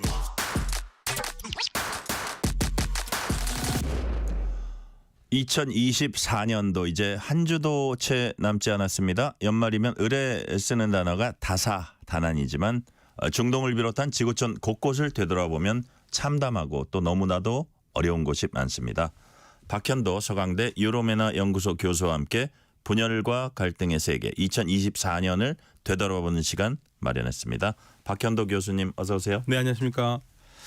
자, 역사가 에릭 홈스봄은 20세기를 극단의 시대로 규정했습니다. 1차 대전, 2차 대전, 반세기에 가까운 냉전 경험했고요. 21세기도 지금 이제 4분의 1이 지나가고 있는데 세계는 여전히 분쟁의 늪에 빠져 있습니다. 교수님께서 보시기에 21세기에도 계속되는 분쟁의 씨앗 어디에 있다고 보십니까? 저는 20세기의 문제를 해결하지 못해서 계속 설거지하고 있는 느낌이 듭니다. 그러니까 특히 중동 같은 경우에 보면은요. 현대 중동이 탄생이 20세기 초에 시작됐고 그리고 그 이후에 냉전을 거쳤고 그러면서도 현대 중동을 만들어졌을 때의 문제점들. 그러니까 소수민족들이 제외됐고 이들이 이 여러 나라에 어쩔 수 없이 살 수밖에 없는 상황이 됐고 그런 문제들이 결국에는 21세기 들어와 가지고 폭발적으로 터지기 시작한 게 지금도 계속 문제가 되고 있지 않나 생각합니다. 해결되기는커녕 오히려 악화되고 있다 이렇게 보시는 거네요. 네, 그렇죠. 20세기에 해결됐어야 될 문제 중에 하나가 팔레스타인 문제가 해결됐어야 네네. 되고요. 쿠르드 문제도 해결됐어야 되는데요. 이 지금 현재 일어나고 있는 게 이 두 문제가 그대로 지금 1세기가 지나서도 여전히 지금 이루어지고 있습니다. 그러니까 그것이 이렇게 좀 완화되거나 이런 것도 아니고 네. 계속 유지 혹은 더 확산되는 이렇기 그렇죠. 때문에 지금 네. 세계가 이렇게 분쟁에 휩싸여 있다. 그렇게 보시는 거죠. 네, 저는 그렇게 봅니다. 중동만 놓고 보면은요, 그렇습니다. 네네. 일단 중동만 놓고 보면 그렇다 말씀해 주셨고요. 자, 2024년 되돌아보면 세계는 우크라이나와 러시아 전쟁 상황, 그다음에 이스라엘과 하마스, 헤즈볼라 간 분쟁 소식에 이제 주로 촉각을 곤두세웠습니다. 네. 자, 여러 이해관계가 얽혀 있지만 정세를 주도했던 주요 참여자로 이제 미국을 우리가 꼽을 수 있고요. 네. 자, 그렇다면 교수님 보시기에 2024년 미국의 대외 정책 어떻게 평가하십니까? 네, 빵점. 빵점? 네, 중동 5점도 아니에요? 네, 중동만 보면 빵점입니다. 왜냐면은요, 저는 이제 그 근거로 9월 23일쯤이었던 걸로 제가 기억하는데, 네. 백악관의 제이크 설리반 안보보좌관이 네. 중동을 놓고 뭐라고 그랬냐면 지난 20년 이래 지금 중동이 가장 평화롭다고 그랬습니다. 아, 그랬어요? 네, 가장 평화로운데 지금 보십시오. 반어법 아니에요? 아니요, 진짜로요. 심각하게, 네, 심각하게 예. 지금 중동은 20년 이내 가장 평화롭다고 그랬어요. 아마 제가 그래서 요즘 그 디지털 장이라는 게 있잖아요. 네. 아마 제이크 설리반은 자기가 한 말들을 다 인터넷에서 지우고 싶을 거예요. 아니 어디 가다 달걀 맞은 거 아니에요? 아닙니다. 안 그거를 맞았어요? 여러 번 얘기를 했고요. 오. 또 공식선상에서 얘기를 했고. 아, 그랬어요. 그리고 나서 그 말한 지 10일 정도밖에 되지 않아서 이스라엘 하마스 전쟁이 나왔어요. 아, 그랬습니까? 네. 그래서 이게 미국이 도대체 판을 어떻게 보고 있었느냐. 그러니까 사실은 미국이 정보력이 뛰어난 것 같지만요. 예. 의외로 결정적인 순간에 판단을 못할 때가 있습니다. 그래요. 예, 대표적인 경우가 제가 알고 있기로는 이집트에 미국의 여러 뭐 관리나 뭐 정보해서 한 3,000명 정도가 가 있는 걸로 알고 있거든요. 네. 그런데 2011년 아랍의 봄이 이집트에서 일어날 때 몰랐어요. 아, 그랬어요? 네, 그거 판단 못했습니다. 3,000명한테 그 국가 예산도 많이 들어갔을 것 그러니까요. 같은데. 예. 그러니까 미국이 정보는 취합을 많이 하는 것 같은데 정보를 잃고 큰 판세를 잇는 데는 실패를 했기 때문에 결정적으로 아주 결정적인 순간에 네, 결정적인 큰 판단 순간에 오류가 있었다. 네, 판단 오류를 하는 거죠. 결정을 뭐가 일어날 건지 모르는, 물론 뭐가 일어난다고 뭐 알기는 어렵겠지만 그래도 추라는 게 있잖아요. 예. 움직인 추 같은 걸 잘 몰랐던 거죠. 우리는 미국의 정보력 하면 엄청난 거라고 사람들이 생각하기 쉬운데 네. 꼭 그렇지는 않았다 이렇게 네, 맞습니다. 보시는 거네요. 네. 자, 빵점이라고 2점도 아니고 5점도 아닙니다. 좀 야박하게 빵점. 전쟁이 너무 많이 나가지고요. 막지도 못했거든요. 일어난 전쟁을 막지도 못했고. 적어도 중동만 보면 빵점이다. 네. 자, 우리 박현도 교수님께서 미국을 향해서 빵점을 주셨습니다. 네. 자, 다음 질문. 자, 말씀하신 대로 또 중동에 초점을 맞춰 보면은 이스라엘은 네타냐후 총리란 변수가 네. 있습니다. 정세를 이끄는 중요 변수였다는 건 다 이제 동의를 할 텐데, 자, 하마스 테러가 빚어낸 가자 전쟁, 헤즈볼라를 향한 전면 공격까지 보면은 네타냐후의 이스라엘은 줄곧 강경한 태도 보였거든요. 네. 그 배경이 뭐 자신의 국내 정치적인 요인도 있는 것 같고 뭐 여러 가지 복합적인 것 같아요. 네, 뭐 일단은 이건 제 말이 아니고 네. 요압 갈란트 결국에는 해임된 국방장관이 네. 하마스와 전쟁을 언제든지 끝낼 수 있었는데 못 끝낸 이유는 단 한 가지다. 네타냐후 총리의 정치적인 이해득실 때문에 못했다. 그러니까 네타냐후 총리가 전쟁을 끝내고 끝낸 다음에 어떤 플랜을 가지고 이 전국을 이끌어가야 될 것인가 그 생각을 해야 되는데 네. 계속적으로 자신의 정치적인 입지만 생각을 해서 전쟁을 하다 보니까 전쟁을 끝내지 못했고 인질을 구출하지 못했다라는 그 혹독한 비판을 내는 적이 있습니다. 예, 그런 거 봤었을 때는 네타냐후 총리가 정치적인 이해관계를 고려한 것은 당연한 거고요. 네. 너무 당연하게 그걸 판단할 수 있고요. 두 번째로는 의외로 네타냐후 총리가 끝까지 이렇게 왔던 것은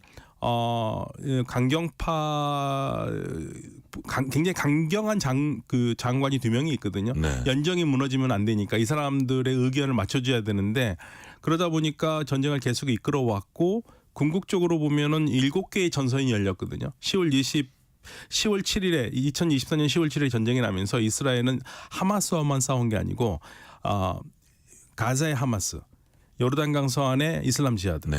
그리고 레바논의 헤즈볼라, 이라크 시아파민명대, 시리아 시아파민명대, 이란 그리고 예멘 후티 반군 총 7개의 전선이 한꺼번에 열렸습니다. 와, 그럴 수가 있나요? 네, 7개의 전선 한꺼번에 열렸고 미국이 도와주지 않아도 가능해요? 불가능하죠. 그죠? 네, 미국 도움 없이는 불가능합니다. 예, 예. 네, 그래서 미국이 계속 무기를 주었고 도와줬고요.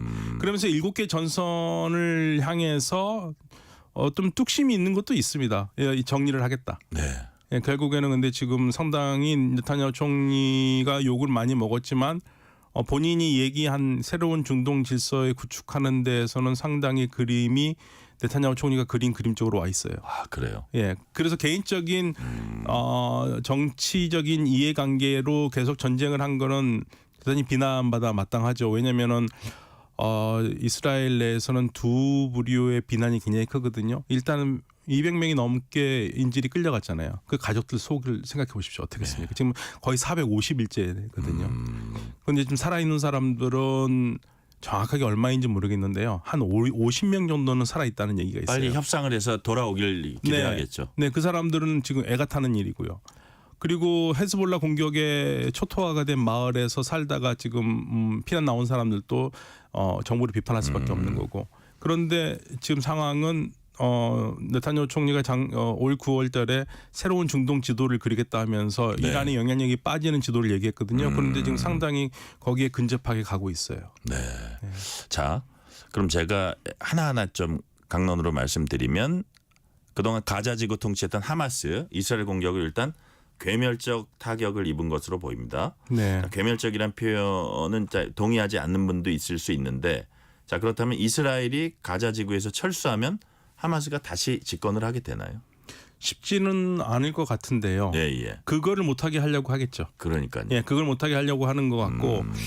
그런데 지금 이스라엘이 뭐 때문에 비난을 받냐면요. 하마스가 공격을 했고, 그러니까 하마스를 반격하는 거는 그 누구도 거기에 대해서는 의문을 달질 않아요. 워낙 엄청난 테러를 당했기 때문에. 네. 그런데 너무나 불필요하게 많은 민간인이 죽었다는 거거든요. 4만 5천 명입니다. 죽은 사람들만. 네. 그런데 최근에도 지금 뭐 계속적으로 크리스마스 때도 계속 폭격을 해서 사람들이 죽었는데 저는 그 방송에서 그걸 보고 참 가슴이 아팠는데요. 그 가족들이 보면서 자, 이스라엘 총리가 눈이슬 와서 봐라. 여기에 지금 죽은 사람 중에 하마스와 관계 있는 사람이 몇 명이나 있는지 없다 이거예요. 민간인들이 많이 죽은 거. 근데 결국에는 이스라엘이 떠안을 가장 큰 문제는 하마스에 반격하는 거에 대해서 뭐라고 하지는 않겠는데 너무나 많은 민간인이 죽었다. 그거 어떻게 우리가 이해를 할 수 있겠느냐. 이제 이 문제가 이스라엘에게는 가장 큰 숙제로 남아 있습니다. 네. 또 예상과 달랐던 건 헤즈볼라 전투력입니다. 뭐 하마스와는 비교 안 될 정도로 강력하다고 이제 당초에는 여겨졌었는데 이스라엘 공격으로 하산 나스랄라 비롯한 지도부가 사실상 붕괴됐고 휴전에 이르기까지 나타난 반격도 좀 예상보다는 약했어요. 네. 왜 그랬다고 보십니까? 지도부가 괴멸돼서 그렇습니다. 아, 그래요? 네, 지도부가 뭐 쉽게 말하면 넘버 1부터 거의 뭐 넘버 10, 넘버 15, 15, 뭐 전부 다 30명 정도가 거의 목숨을 잃었거든요. 와. 그러니까 중간 지도자급만 있는데 중간 지도급에서는 큰 판을 그릴 수가 없잖아요. 네. 그러니까 위에 핵심부가 있어서 핵심부가 사령관이 중요한 게 사령관은 큰 판을 보면서 쉽게만 작전할 수 있는데 중간 계급 쪽에 있는 중간 사령관들이 어떻게 큰 판을 이길 수 있겠어요? 자기 지역질밖에 못하겠죠. 그러니까 거의 괴멸적 피해를 입었다고 해도. 피해는 있는 거 맞습니다. 그리고 더군다나 이란이 도와줄 수 있는 상황도 아니고요. 네. 사실 더 큰 거는요. 우리가 지금 우리 전국이 너무 시끄러워가지고 보도가 잘 안 됐는데 정말 중요한 일이 일어난 건 시리아거든요. 네. 시리아가 무너졌지 않습니까? 그러니까요. 그 시리아가 무너졌다는 얘기는요. 이란으로서는 괴멸적인 피해예요.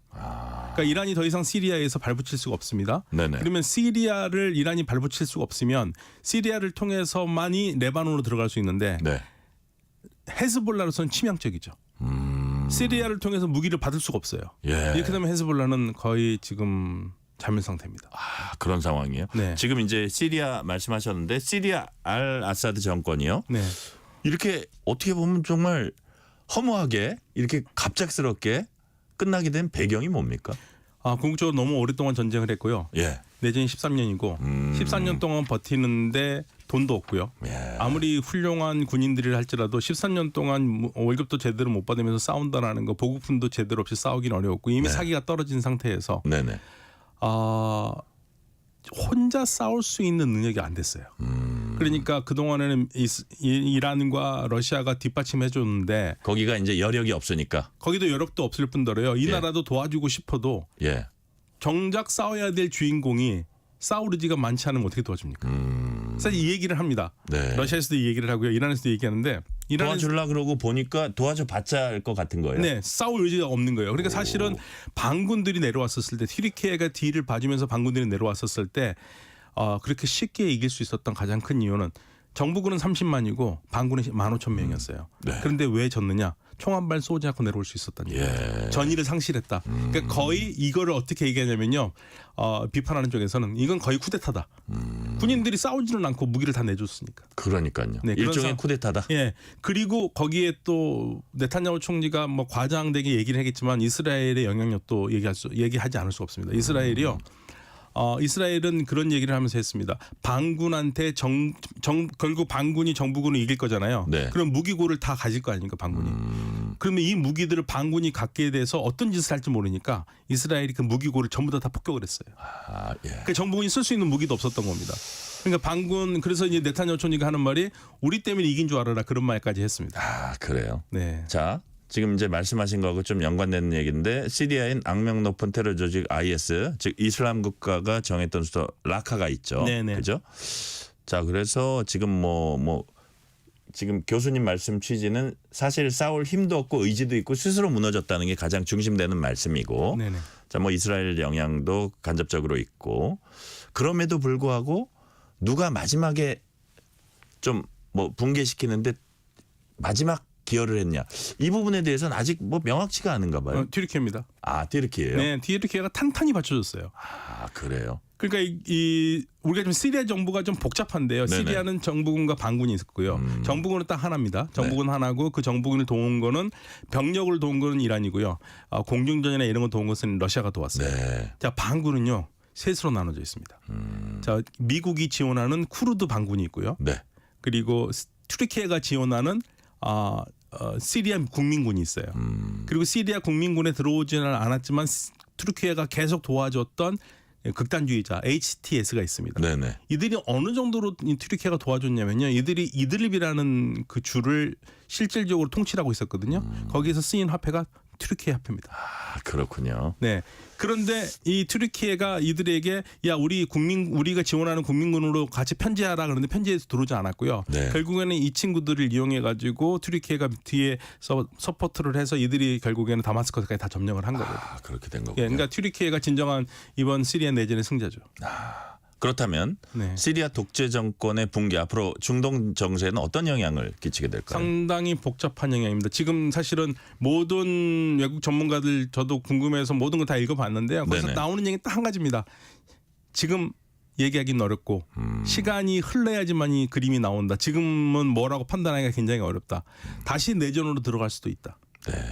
이 상황입니다. 자, 다시 내전으로 들어갈 수도 네. 있다. 다만 확실한 건 시리아를 과거처럼 하나의 시리아가 되기는 쉽지 않을 것 같다는 생각이 들어요. 그래서 오늘 사실은 러시아도 그 얘기했거든요. 시리아를 나눠서는 안 된다고 그러는데 네. 시리아를 나누면은 더 좋아하는 사람들이 있죠. 이스라엘은 시리아가 나누는 게 더 좋고요. 쿠르드 반군들도 자기네들이 북동쪽을 장악하고 있는데 자기네들의 쿠르드만의 자치 정부나 이런 걸 세우고 싶어 해요. 네네. 그래서 제가 모두에 말씀드렸던 것처럼 20세기에 해결됐어야 될 문제예요.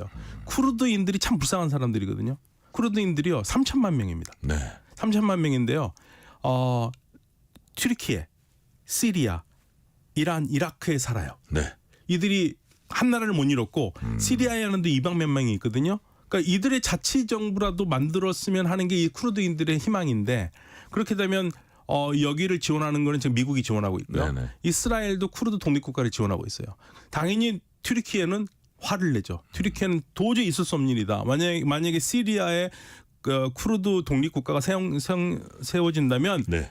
우리 지금 튀르키예에 항상 반대하고 있는 우리 튀르키 동쪽에 있는 쿠르드 반군들이 우리 정부에도 위협이 된다. 그러니까 절대 인정할 수 없다. 네. 그래서 지금 또 한 판의 싸움이 벌어지기 바로 직전입니다. 지금. 네. 자, 2024년 또 세계 언급할 때 빼놓을 수 없는 국가 이란이고요. 네. 올해 이란 국민은 온건파 대통령을 선출을 했습니다. 자, 근데 이제 보면 무엇보다 이게 핵 개발 이슈에 우리가 이제 주목되는데 미국과 협상 이제 해야 됩니다. 근데 바이든 정부에서 원활하지 않았고 이스라엘은 또 폭격 카드를 만지작거린다는 얘기도 있고요. 자, 이란은 지금 자기네 핵 문제, 핵 개발 카드를 어떻게 활용하려 하고 있습니까? 지금 이란이 가장 공경스러울 겁니다. 네. 왜냐면요, 이란이 그동안 79년 혁명이 난 다음에 이슬람 혁명을 수출하고 팔레스타인 해방을 돕기 위해서 라인을 만들어 놓은 게 이란에서 출발해서 이라크, 시리아, 레바논까지 이어지는 소위 말해서 시아 초승달. 했는데 그 라인이 다 무너졌어요. 그래요? 지금 이라크 하나 남았습니다. 이라크도 지금 어떻게 될지 모르고요. 새로운 전쟁이 난다면 이라크에서 날 거라는 얘기가 계속 나오고 있거든요. 그러니까 이란은 지금 모든 전략적 자산을 다 잃었어요. 그리고 이란이 그런 식으로 외부의 영향력을 투사하는 것도 이유 중에 하나가 그렇게 해야지 이란이 본토 공격을 받지 않기 때문에. 근데 이제 이란이 완전히 노출됐습니다. 노출된 상태고 그렇다면 이제 핵 개발 카드를 어떻게 쓸 것이냐가 문제인데요. 당연히 핵 개발을 계속 하고 싶다라는 사람들이 있는가 하면 그만두자라는 사람은 말은 못 하겠죠. 현재로서는. 그런데 이란의 공식적인 입장은 뭐냐면 우리는 무기는 만들지 않는다예요. 우리가 무기 만들면 다른 나라도 다 만들 텐데 그 아무 의미가 없다고 그러는데 그거는 이제 이란의 논리고 미국이나 이스라엘은 특히 이스라엘은 무기를 만들든 안 만들든 지금 상황이 위험하니까 정리를 하겠다라는 거고. 그런데 지금 현재로서는 트럼프 대통령 당선자가 이란에 대해서는 강경하거든요. 현재까지는요. 그래서 지금까지 말한 거 보고 그다음에 트럼프 대통령이 이란과 관계된 그 사람들을 지금 쓰는 걸 보면은 이스라엘 쪽에 굉장히 유리하게 쓰고 있기 때문에 이란의 핵 저지를 어떻게 쓰니 막으려고 할 거예요. 그러면 또 다른 불씨는 이제 이란의 핵 개발을 막는 게 될 거고 여러 가지로 안 좋은 상황은 이스라엘에서도 이란을 핵시설을 파괴해야 된다라는 이야기들이 계속 나오고 있습니다. 그래서 내년에 새로운 위기는 이란 쪽에서 나올 가능성이 굉장히 큽니다. 네. 자, 말씀하신 대로 트럼프 2기 정부가 이제 1월 달에 출범을 합니다. 트럼프는 중동, 우크라이나, 북한까지 분쟁 종식의 해결사를 이제 공언하고 있는데 말씀하신 대로 이란에 대해서는 중동만 보면요. 이란에 대해서는 되게 이제 강경하고 네타냐후하고는 되게 좋아요. 그러면 중동에서의 분쟁이 과연 잦아들 수 있을지 그 부분이 약간 좀 우려스럽다는 시각도 있어요. 이 트럼프 대통령 당선자가 재밌는 게요. 뭐라고 그러냐면 네타냐후 총리하고 굉장히 궁합이 좋다고 얘기를 하잖아요. 네타냐후 총리를 믿느냐고 그랬더니 한 말이 있습니다. 나는 아무도 믿지 않는다. 그래서 사실은 지금 트럼프 대통령 당선자가 이란에 대해서 강경한 발언을 한 거라 그 주변 사람들이 그렇게 하는 것은 좀 더 좋은 협상을 하기 위한 하나의 으름장 아니냐. 전반적으로 보면 트럼프 대통령 당선자가 뭐라고 그러냐면 전쟁은 싫다고 그랬어요. 그래서 우크라이나 전쟁도 끝나야 되고 팔레스타인 전쟁도 끝나야 되고 다 끝나야 된다고 얘기를 하고 있거든요. 그래서 이란에서 새로운 전쟁을 할 것 같지는 않아요. 그래서 그래요? 최대한의 압박을 해서 협상 카드로 쓰려고 하는 게 아니냐. 얻어낸다. 네, 그럴 것 같습니다. 자, 근데 그 미국의 중동에 대한 집중도 있잖아요. 이게 이전보다 많이 떨어지고 있다는 관측이 나옵니다. 무슨 얘기냐면 트럼프 1기 이후에 이제 2기가 곧 출범하지만 트럼프 1기 이후에 미국 안보의 주요 관심이 중국 중심으로 한 동아시아로 옮겨갔다.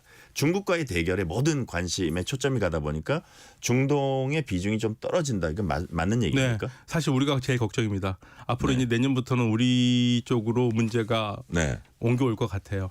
중동 전쟁 잦아들고 안정이 되면은 이제는 뭐 사실은 그런 얘기를 계속 바이든 행정부의 외교 정책을 비난에 가장 많이 했던 게 미어샤이머 교수인데요. 시카고 대학 교수가 하는 말이 우리 미국의 가장 큰 전략적인 목표는 뭐냐? 우리 중국 잡는 거다. 그러니까 중국 잡으려 지금 거기다 노력을 해야 되는데 지금 왜 우크라이나 전쟁에다가 쓸데없이 지금 힘을 쏟고 있느냐 이게였거든요. 그거를 다시 반대로 하면은요 그 말과 가장 가깝게 정책을 펼 사람이 트럼프 대통령이에요.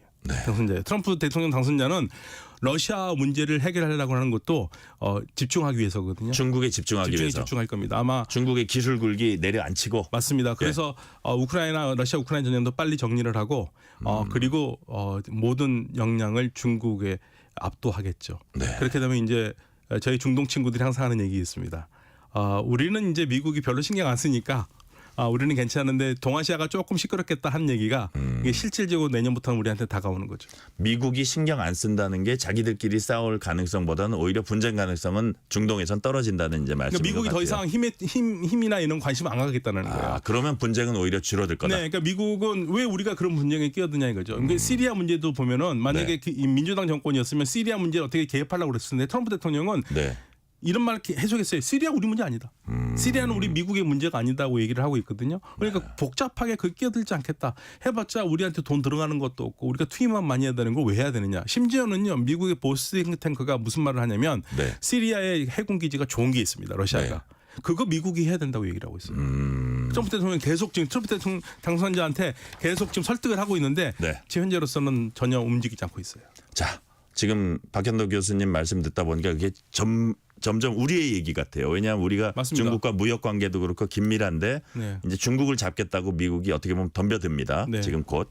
그래서 우리나라가 또 국내적으로 불안정한 전국 상황 계속되고 있고요. 자, 그렇다면 마지막 질문 드릴게요. 2025년 세계 정세 어떤 흐름에 우리가 좀 더 주목해야 하는지 또 대외 정책은 어떤 방향으로 가야 하는지 좀 요약해서 한 말씀 해주세요. 저는 제가 뭐 동아시아 전문가 아니기 때문에 말씀드리긴 그렇지만 그 두 실패를 보면은요. 예를 들면 시리아의 실패를 보면은 결국에는 싸우려는 의지가 없는 군대를 가진 나라는 망할 수밖에 없다. 시리아 정부군의 패퇴가 바로 그겁니다. 의지를 잃었어요. 외국군이 아무리 도와준다 하더라도요. 한계가 있고요. 러시아에서도 그 얘기했습니다. 도와주려고 그래도 본인들이 그렇게 의지가 없는데 어떻게 우리가 도와줄 수 있겠느냐. 그렇죠. 밑빠진 독이죠. 네, 그래서 저는 내년에 우리가 정말 조심해야 될 것은 우리가 신경 써야 될 것은 우리의 힘을 기르고 우리 스스로를 잘 챙겨서 나가야 된다. 너무 그러니까 한미 동맹도 굉장히 중요하지만 거기에 함몰돼서는 안 되고 우리가 잘 이겨나갈 수 있도록 머리를 지혜를 짜내야 되고 모든 국민들이 거기에 신경을 써야 된다. 저는 그렇게 생각하고 있습니다. 네, 동맹도 중요하지만 우리 스스로 힘을 길러야 한다. 그런 방향으로 외교 정책도 나가야 된다는 말씀까지 오늘 듣겠습니다. 지금까지 박현도 서강대 유로메나 연구소 교수였습니다. 교수님 말씀 감사합니다. 네, 감사합니다. 퇴근길 당신과 함께 읽는 세상 이야기 KBS 1라디오 뉴스레터 K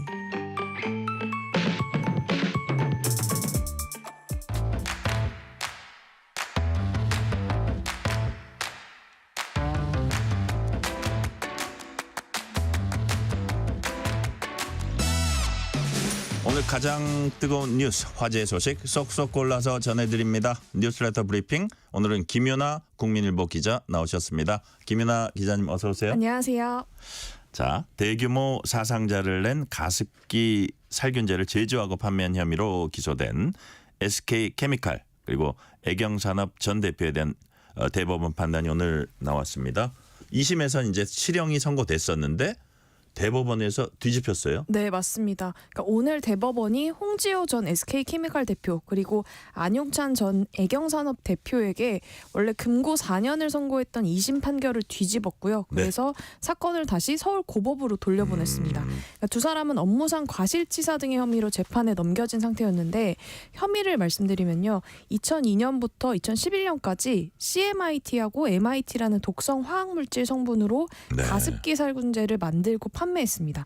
근데 그 과정에서 뭐 객관적이거나 과학적인 방법으로 안전성을 검증하지 않았다 이렇게 봤는데요. 그러니까 1심에서는 모두 무죄가 선고가 됐었습니다. 그러니까 화학물질이 이런 폐질환이나 천식을 유발한다는 이런 구체적인 인과관계를 입증하기 어렵다. 이렇게 봤는데 2심에서는 두 사람 모두 유죄로 봤습니다. 그러니까 이미 두 회사 말고도 옥시하고 롯데마트도 있었거든요. 그래서 앞선 회사들하고 SK케미칼 그리고 애경산업이 공동 정범 관계가 성립한다 이렇게 봤습니다. 공동 정범. 이게 무슨 뜻이냐면요. 그러니까 현대 사회에서는 대량 생산, 대량 소비가 이루어지잖아요. 그러니까 경쟁 관계에 있는 다른 제조업자가 동일한 제품을 만들고 판매하면 이걸 소비자가 시중에 유통되는 제품을 사용을 하는 게 당연해지는 겁니다. 그래서 한 회사만 문제가 아니라 이 가습기 살균제라는 그 제품을 개발하고 제조, 판매했던 그 관여한 모든 사람들이 공동의 주의 의무를 갖는다. 사실상 이제 공범이다 이렇게 본 건데요. 그러니까 한 종류가 아니고 두 종류 이상의 제품을 사용한 피해자가 사망하거나 다친 결과가 발생했기 때문에 네. 다른 회사도 공범이 된다 이런 취지였습니다. 자, 그러니까 다시 말해서는 다른 가습기 살균제 같이 사용한 피해자들도 모두 인정한 거는 좀 잘못됐다 이런 취지인가 봐요. 네, 그러니까 앞서 두 회사가 유죄로 나왔으니까 네네. 다른 두 회사가 만든 제품을 사용한 피해자들도 이 피해가 입증될 수 있다. 두 회사가 공범이었다라고 2심은 봤었습니다. 네네. 자, 그렇군요. 자, 그렇다면 무죄 취지 판결은 아니라고 했지만 파기환송 후에 2심에서는 어떤 쟁점을 또 다루게 될 거 아니에요? 그 네. 쟁점은 어떤 걸 다루게 될까요? 네, 일단 이번에 대법원이 그 판단을 뒤집으면서 공동정범이 성립하지 않는다는 뜻 네. 그거부터 먼저 설명해 주세요. 네, 예. 이렇게 봤는데 이게 아까 말씀드렸다시피 다른 가습기 살균제를 같이 사용한 피해자까지 네. 모두 인과관계를 인정한 건 좀 잘못됐다 이렇게 본 거거든요. 그래서 이번 사건에서 여러 회사의 가습기 살균제를 사용한 복합 사용자들이 피해자였는데 네. 이 총 피해자가 94명이거든요. 근데 이 중에 대다수는 하나만 쓴 게 아니라 여러 제품을 같이 사용을 했습니다. 네네. 그래서 가습기 살균제는 성분이 크게 두 가지로 나뉘는데 아까 말씀드렸다시피 SK 케미칼이 만든 CMIT와 MIT 성분을 주 원료로 하는 제품이고요. 네네. 이거는 뭐 애경, 이마트 가습기 살균제로 만들어서 판매가 됐었고 또 하나는 PHMG, PGH라는 성분을 원료로 하는 옥시 계열의 제품 이렇게 크게 두 가지로 나뉩니다. 네. 그런데 이 두 종류 중에서 옥시가 사용한 성분이 독성 확인이 빠르게 진행이 됐거든요. 그래서 여기가 먼저 형사 책임이 먼저 인정이 됐고 다른 성분은 유해성 연구가 좀 적어서 입증하는 데 시간이 좀 걸려서 이번에 이렇게 판결이 조금 늦어진 건데요. 네. 그런데 대법원은 이번에 그 판단한 SK케미칼하고 애경산업 같은 경우에는 옥시살균제와 사용 방법은 같지만 성분이 아예 다르고 또 이 사건의 살균제가 옥시의 제품을 개량해서 만든 거라고 볼 수도 없기 때문에 공범으로 보기 어렵다 이렇게 판단을 했습니다.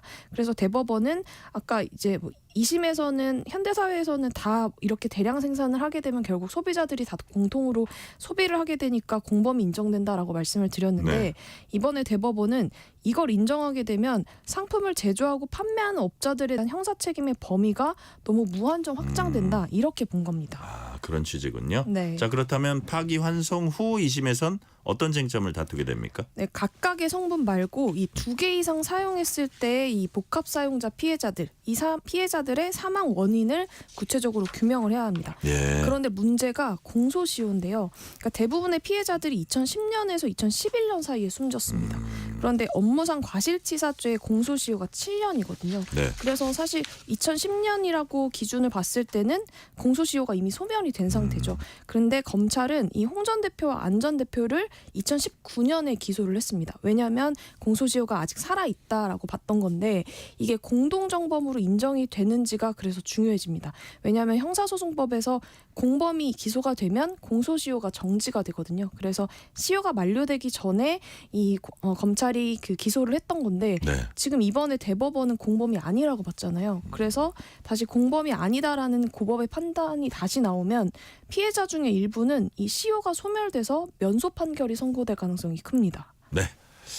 자, 다음 소식 살펴볼게요. 한국도 이제 65세 이상 인구 비율이 전체 20%를 넘는 초고령 사회에 진입을 했습니다. 노인 인구가 이렇게 많아지니까 법적으로 노인 연령을 상향해야 한다는 이런 목소리도 또 커지고 있어요. 네, 현재 법적 노인 연령 기준이 65세입니다. 이게 1981년에 노인복지법이 생기면서 규정이 생겨났는데 네. 유엔이 고령 사회를 정의할 때 쓰는 노인 기준 연령도 65세입니다. 그렇다 보니까 제도적으로 뭐 노인을 위한 기초연금이라든지 아니면 뭐 노인 장기 요양보험 이런 것들 같은 제도를 적용할 때 네. 똑같이 65세를 적용을 하고 있습니다. 그런데 사실 요즘 65세 하면 예전 65세하고 달리 뭐 건강 상태도 굉장히 좋고 또 기대 수명도 늘어나고 있잖아요. 그래서 그 1981년에 65세를 처음 노인으로 규정했을 당시만 해도 기대 수명이 66.7세였습니다. 아, 그랬군요. 네, 그러니까 법적으로 노인으로 인정을 받고 3년이 채 되지 않아서 사망하는 경우가 많았다 이런 뜻인데 올해 기준으로는 기대 수명이 84.3세거든요. 그래서 그때보다 17.6세나 더 늘어난 겁니다. 그렇다 보니까 65세라는 나이가 일을 하지 못하고 은퇴하기에는 아직 너무 젊은 나이다 이런 인식이 강해지고 있고 그래서 노인 연령을 올려야 한다 이런 주장들이 계속 나오고 있습니다. 그래서 올해 10월에는 이중근 대한노인회장이 노인 기준 연령을 매년 1년씩 올려서 75세까지 상향하자 이렇게 정부에 건의를 한 상황입니다. 네네. 자, 이렇게 노인 기준 연령 올린다는 거 이게 여러 가지하고 이제 그 관련이 될 것 같아요.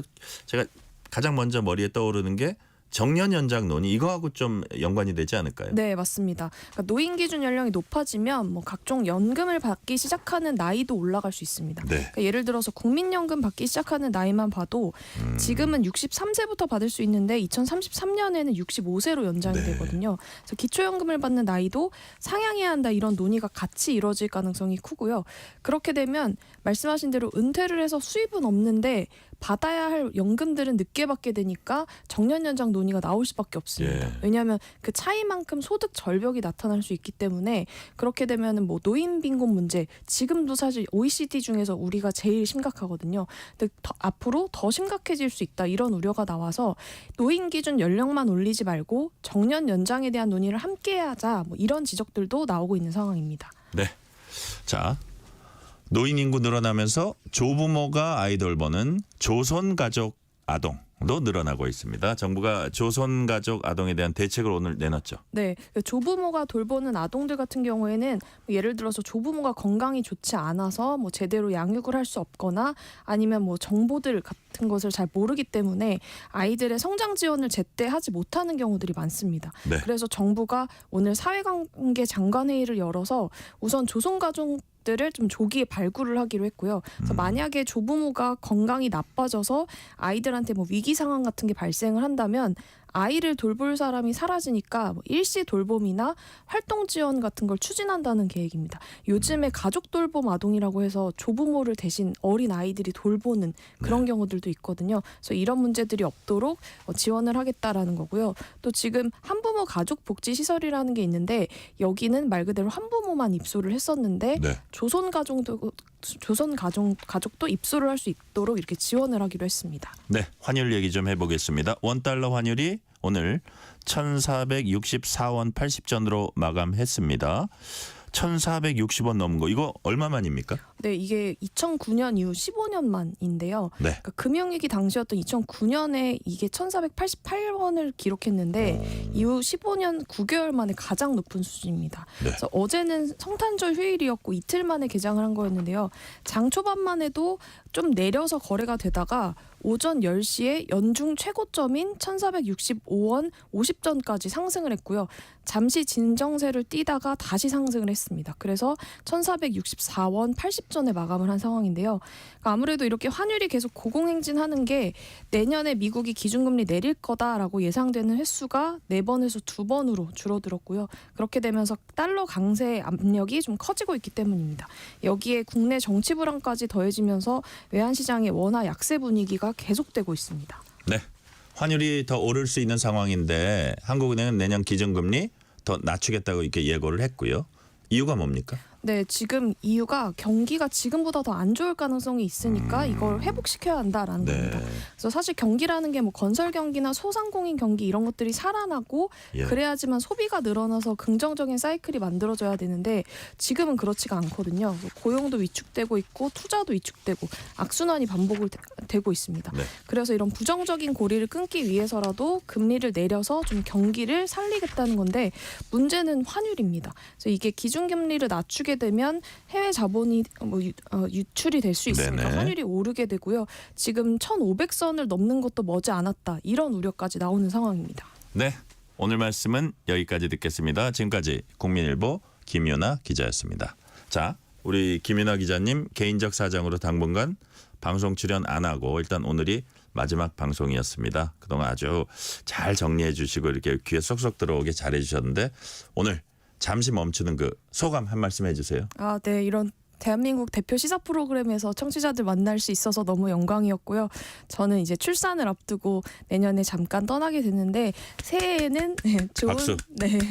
새해에는 좋은 소식 가득하시기를 바라고 네. 또 건강하시기를 바라겠습니다. 저도 애청자로서 돌아가서 잘 청취하도록 하겠습니다. 야, 이제 출산하러 가시니까 김윤아 기자님 정말 애국자네요. 네. 자, 또 만나뵐 날을 기약하겠습니다. 오늘 말씀 감사합니다. 감사합니다.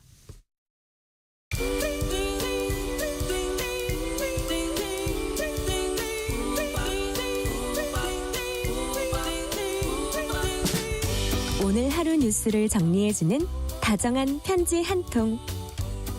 KBS 일라디오 뉴스레터 K.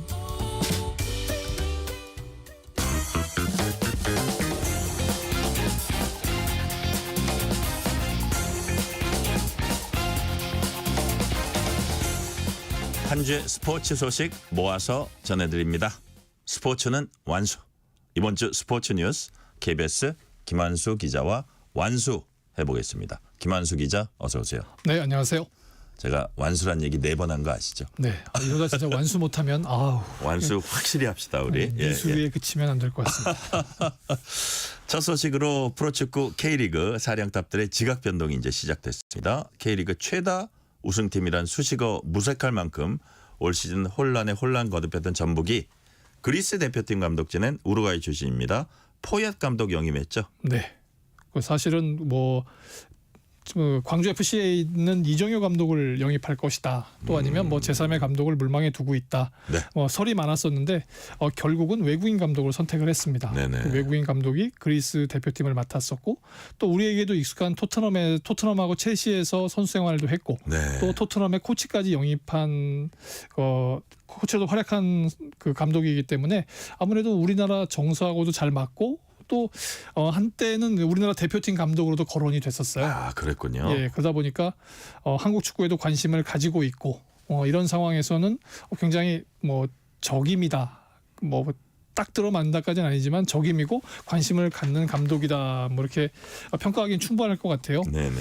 그리고 아무래도 아까 혼란을 거듭했다고 말씀하신 것처럼 K리그를 9번이나 우승한 팀인데 이제 10위까지 떨어지고 또 승강 플레이오프까지 치러서 1부 리그에 살아남았잖아요.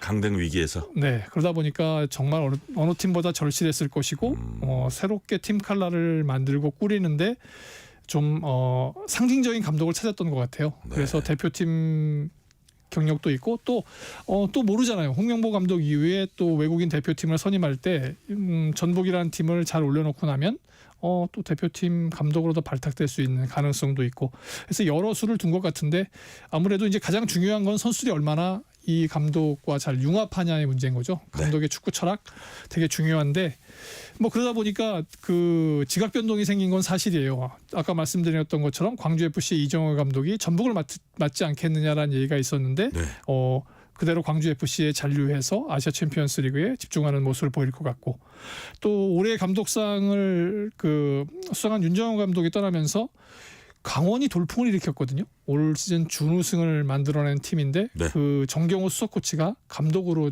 승격을 했어요. 그러다 보면 새로운 팀 칼라가 만들어질 것으로 보이고요.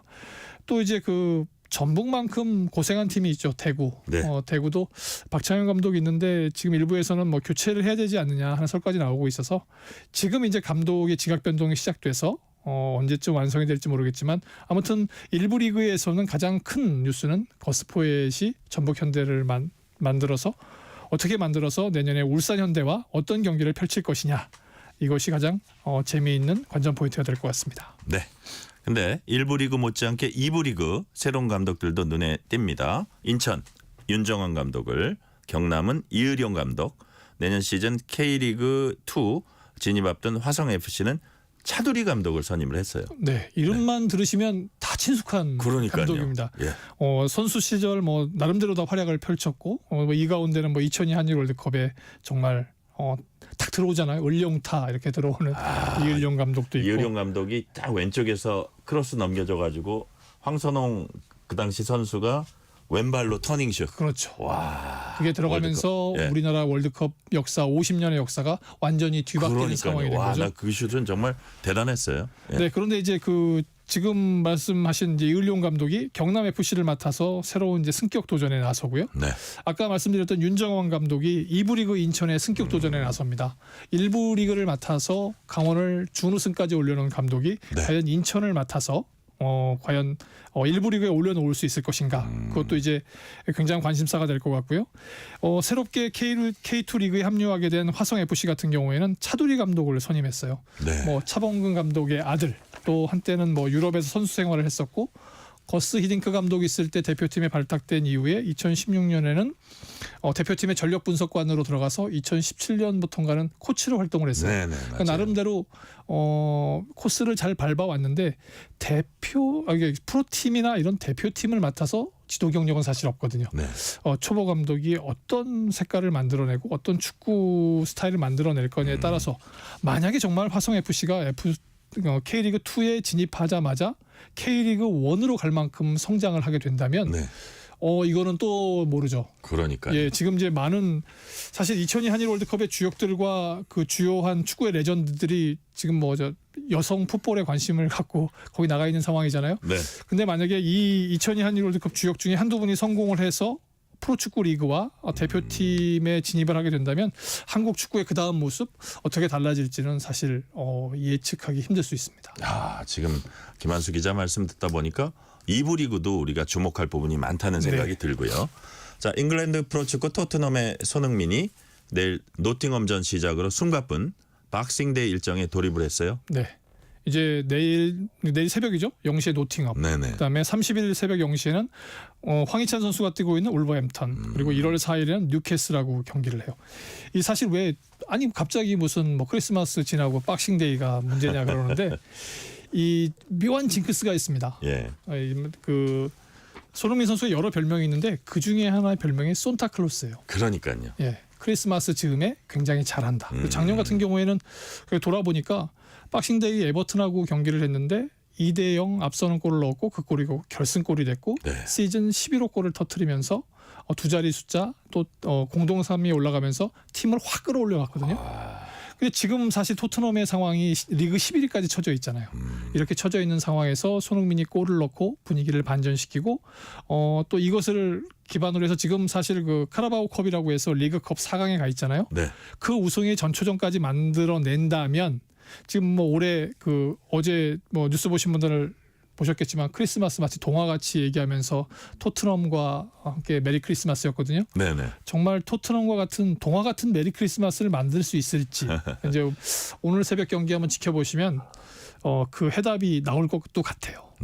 자, 그 손흥민 선수가 결국 토트넘에 남는 거 아니야 이런 전망이 조금씩 나오고 있고요. 최근에 독일, 스페인 이런 유수의 팀들이 관심을 이제 보였던 것 같은데 토트넘에 좀 잔류할 가능성이 높아 보입니까? 어떻습니까? 지금 상황에서는 사실 그 전까지는 서로 이제 접촉이 없었다라고 하는 것이 이제 정설이었는데 최근에서는 만났는데 토트넘에서는 1년 그 옵션 계약이죠. 1년 플러스 1년을 잘 활용하겠다. 그 얘기는 토트넘에 잔류만 시키겠다라는 상황이거든요. 근데 그럴 게 토트넘의 입장에서도 손흥민 선수가 지금 재작년에 비해서는 약간 부진한 게 사실이잖아요. 대표팀 경기라면서. 그러니까 여기서 새로운 계약 맺기는 좀 부담된다. 한번 증명을 해라 이런 느낌인 것 같아요. 그래서 사실 박싱데이의 3경기 굉장히 몰려 있는데 여기서 분위기 반전을 시켜서 지금 시즌 7골이잖아요.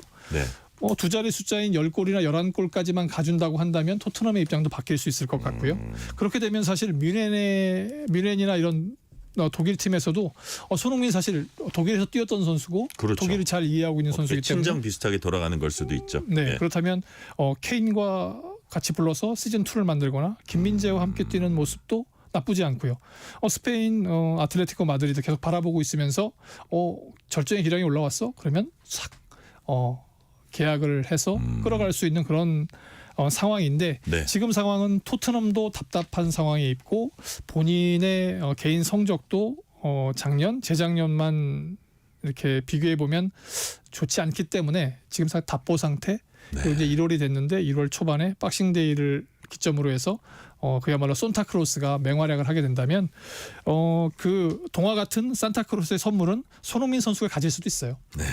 자, 산타클로스가 선물을 본인이 가질 수도 있는 상황이 올지 한번 보자는 말씀이고요. 자, 이번엔 프로야구로 가봅니다. 올 시즌 프로야구에서 가장 주목받은 선수 뭐니 해도 김도영 선수인데 우리만 주목하는 게 아닙니다. 지난 프리미어 12일을 통해서 국제 무대에서도 이제 주목을 많이 받았죠. 네, 사실 그 MLB에서 이제 네. 프리미어 12가 끝나고 나서 김도영 선수를 10명 안에 리스트에 항상 올렸었어요. 그러면서 기대가 되는 선수, 장차 메이저리그에서 만날 수 있는 선수다 이런 이제 그 커멘트들이 따라다녔는데 구체적인 건 사실 이번 대회 해설을 맡았던 알렉스 코인이 김도영을 그 10명의 선수를 뽑으면서 세 번째가 떠났습니다. 내야수로서 타율도 4할이 넘었고 홈런도 괜찮았고 국내에서는 한때 수비가 뭐 부족하다 이런 얘기를 들었었는데 프리미어 12에서는 정말 3루에서 완벽한 수비를 펼쳤거든요. 그렇다가 보니까 사실 지금 그 외국 그 메이저리그에서 외국인 선수 가운데 가장 주목받는 선수가 트래비스 바자나라는 선수가 있습니다. 그 클리브랜드의 1순위로 지명받은 선수인데 호주 출신이거든요. 역시 이제 전체로 봤는데 메이저리그 입성 당시에 앞으로의 유망주, 그러니까 전체 시즌을 다 통틀어서 12위 안에 든 선수예요. 그러면 어느 팀에서도 맹활약을 할 수 있는 선수다. 근데 이 선수가 이번에 프리미어에 출전을 했는데 타율 2할 6푼대고요. 홈런은 없었고 뭐 도루 2개인가 있었어요. 그러니까 거기에 비하면 김도영 선수의 기록이 월등히 좋았기 때문에 이 알렉스 코건이란 그 해설자가 사실 이 그 바자나의 지금 몸값은 한 130억 이상으로 추정하고 있거든요. 근데 김도영 선수가 이거보다 높다, 더 잘한다, 그리고 머지않아서 메이저리그에서 볼 수 있는 선수일 것 같다 이런 평을 내놨거든요. 좀 기억하실 거예요. 프리미어 리그가 한참일 때 도쿄 TBS에서 와서 일본 야구 기자가 다음에 차세대 오타니로 주목받는 것을 어떻게 생각하냐라고 했었거든요. 그게 꿈이 아닐 수도 있는 거죠. 물론 이제 투수가 아닌 야수고 또 김도영 선수가 아직 홈런 수가 그렇게 막 저거하진 않지만 뭐 힘을 좀 더 기르고 하다면 가능성도 있고 몇 년 안에 메이저리그 진출하고 지금 우리가 기대했던 것보다 훨씬 더 많은 몸값을 받고 메이저리그 진출하게 된다면 우리 야구 수준을 보여주는 얘기도 되기 때문에 김도영 선수가 서서히 그리고 좀 더 확실하게 성장해 줬으면 하는 그런 바람이 있습니다. 그래서 이제 내년 연봉도 역대 최고 수준이 될 거라 이런 전망도 나오고 있는 거죠. 네, 사실 지금 연봉 3년 차라서 연봉 1억 원입니다. 근데 이 선수가 그 뭐 유니폼을 포함해서 기념품 매출을 올린 게 100억 원이 넘어요. 그러면 본인 때문에 올렸다는 그 수치도 나와요? 네, 보이면 이름을 뒤에 새기잖아요. 마킹이라고 하는 네임 마킹을 하게 되는데 그 정도가 돼요? 김도영 선수의 유니폼 그밖에 우리가 흔히 말하는 굿즈라고 하는 게 100억 원 이상 팔린 걸로 돼 있습니다. 그러니까요. 그렇게 되고 사실 이번에 기아의 홈 관중이 125만 명이거든요. 근데 많은 홈팬들이 거기 오면서 도영이 니 때문에 산다 뭐 이런 얘기가 나왔었잖아요. 그래서 뭐 한때는 도영맘이 야구장을 가득 채웠다 이런 얘기도 나왔었는데 그런 상황으로 보게 되면 4년차 연봉 지금까지는 키움에 있었던 이정우 선수가 3억 9천만 원을 받았거든요. 근데 지금 인센티브 이런 걸 계산하게 되면 3억 원은 넘지 않을까 싶어요. 만약에 뭐 4억 원만 돼도 이정우 선수의 4년차 기록을 넘어가는 건데 5년차 기록을 보니까 그 KT의 강백호 선수가 이제 5억 5천만 원을 받았었거든요. 이것 정도는 가지 않을까 아니면 이걸 넘지 않을까 이런 예측들이 나오고 있으면서 지금 전반적으로 기아의 입장에서는 이 정도 활약을 펼쳤는데 왜 연봉을 많이 못 주냐. 근데 또 한 가지 그게 있어요. 이제 구단마다 이제 균형세라고 해서 너무나 많은 연봉을 줘서 그 40인에 들어가는 연봉보다 너무나 월등히 높아버리면 그 평균보다 높아버리게 되면 야구 발전 기금을 많이 내야 돼요. 또 그런 게 있어요? 예, 그러니까 연봉도 많이 줘야 되는데 야구 발전 기금이나 이런 걸 많이 주게 되면 아니면 다른 선수의 연봉을 깎아야 되는 그런 상황이 있기 때문에 기아의 입장에서는 제가 뭐 기아는 아니지만 굉장히 행복한 고민일 것 같습니다. 그러니까요. 자, 겨울 스포츠의 꽃. 프로배구가 반환점 돌았습니다. 올해는 남자부 리그보다 여자부 리그에 관심이 높은 분위기입니다. 왜 그렇습니까? 뭐 단적으로 얘기하면 흥국생명의 김연경 선수 효과라고 볼 수 있죠. 왜냐하면 김연경 선수가 국내에 돌아온 이후로 흥국생명에서 아직 우승을 못했어요. 그런데 이제 올 시즌 개막하면서 14연승을 달렸었거든요. 그러다 보니까 전체적으로 흥국생명 김연경이라는 선수와 팀이 분위기를 주도하게 됐어요. 사실은 그 겨울철 스포츠의 뭐 꽃이다 이러면 배구였고 그 배구에서는 현대캐피탈 예전에 뭐 삼성 삼성생명 또 대한항공 이런 그 한마디로 호쾌한 스파이크하고 과감한 공격을 펼치는 네. 남자들의 인기가 조금 더 높았었습니다. 그런데 올 시즌은 정말 바뀌었어요. 그리고 이제 김연경 선수가 막 달리고 있는데 정관장에는 또 메가라는 인도네시아 선수가 있습니다. 잘하더라고요. 네, 근데 그 선수가 예. 김연경 선수가 있는 흥국생명의 15연승을 저지를 했어요. 그러니까요. 14연승까지 갔었죠. 네. 네. 저지를 하기 시작해 그 다음부터 그러면 올 시즌은 흥국생명하고 정관장하고 뭐 하는 거 아니야? 그런데 거기에 또 한 팀이 뛰어들었어요. 네. 현대건설이 끼어들면서 현대건설은 지금 사실 동률입니다. 승점 40대 40. 흥국생명과 동률이기 때문에 갑자기 독주 체제에서 3강 체제가 돼 버렸어요. 그러니까요. 흥국생명이냐 현대건설이냐 그리고 추격하고 있는 정관장이냐 이렇게 돼서 이런 상황에 또 그 김호철 감독이 이끌고 있는 IBK라는 팀이 네. 바로 1점 차로 쫓아가면서 정관장을 쫓아가면서 4강 대결을 만들어 버렸거든요. 네네. 그러니까 정말 혼미한 상황이 돼 버린 거예요. 그러다 보니까 이거 여자 경기 정말 재밌는데 이렇게 되면서 한 경기 한 세트 근데 김연경 선수가 뛰고 있는 흥국생명이 갑자기 3연패를 당했는데 네. 그 이유가 이제 외국인 선수 두 선수가 갑자기 부상을 입었어요. 투두크라고 하는 터키 선수하고 피치라는 선수가 있는데 네. 이 두 선수가 부상으로 빠진 상황에서 우리 선수들이 막아내는 거죠. 그러니까 또 한국 배구의 진면목을 본다. 그래서 또 흥국생명의 그 팬들이 이제 그야말로 그 어디를 가나 홈 관중 같은 열광적인 열기를 뿜어내고 있기 때문에 당분간 그 여자 배구의 인기가 네. 남자 팀에게 좀 서운하겠지만 조금 더 앞설 것 같은 느낌입니다. 그렇군요. 남자부에서는 현대캐피탈과 지난해 우승팀 대한항공 선두 경쟁 치열하다고 하고요. 시간은 거의 다 됐는데 끝으로 연말에 볼만한 경기 몇 개만 소개해 주세요. 일단 내일 새벽에 펼쳐지는 손흥민 선수의 네. 노팅엄 경기 보셔야 될 네네. 겁니다. 여기서 골을 많이 넣어주면 좋을 것 같고요. 네. 많이 넣고 분위기를 반전시키면 토트넘도 살리고 손흥민 선수도 살아날 수 있는 계기가 될 것 같고요. 지금 말씀드린 프로 배구 흥국생명 지금 3연패에 빠져 있거든요.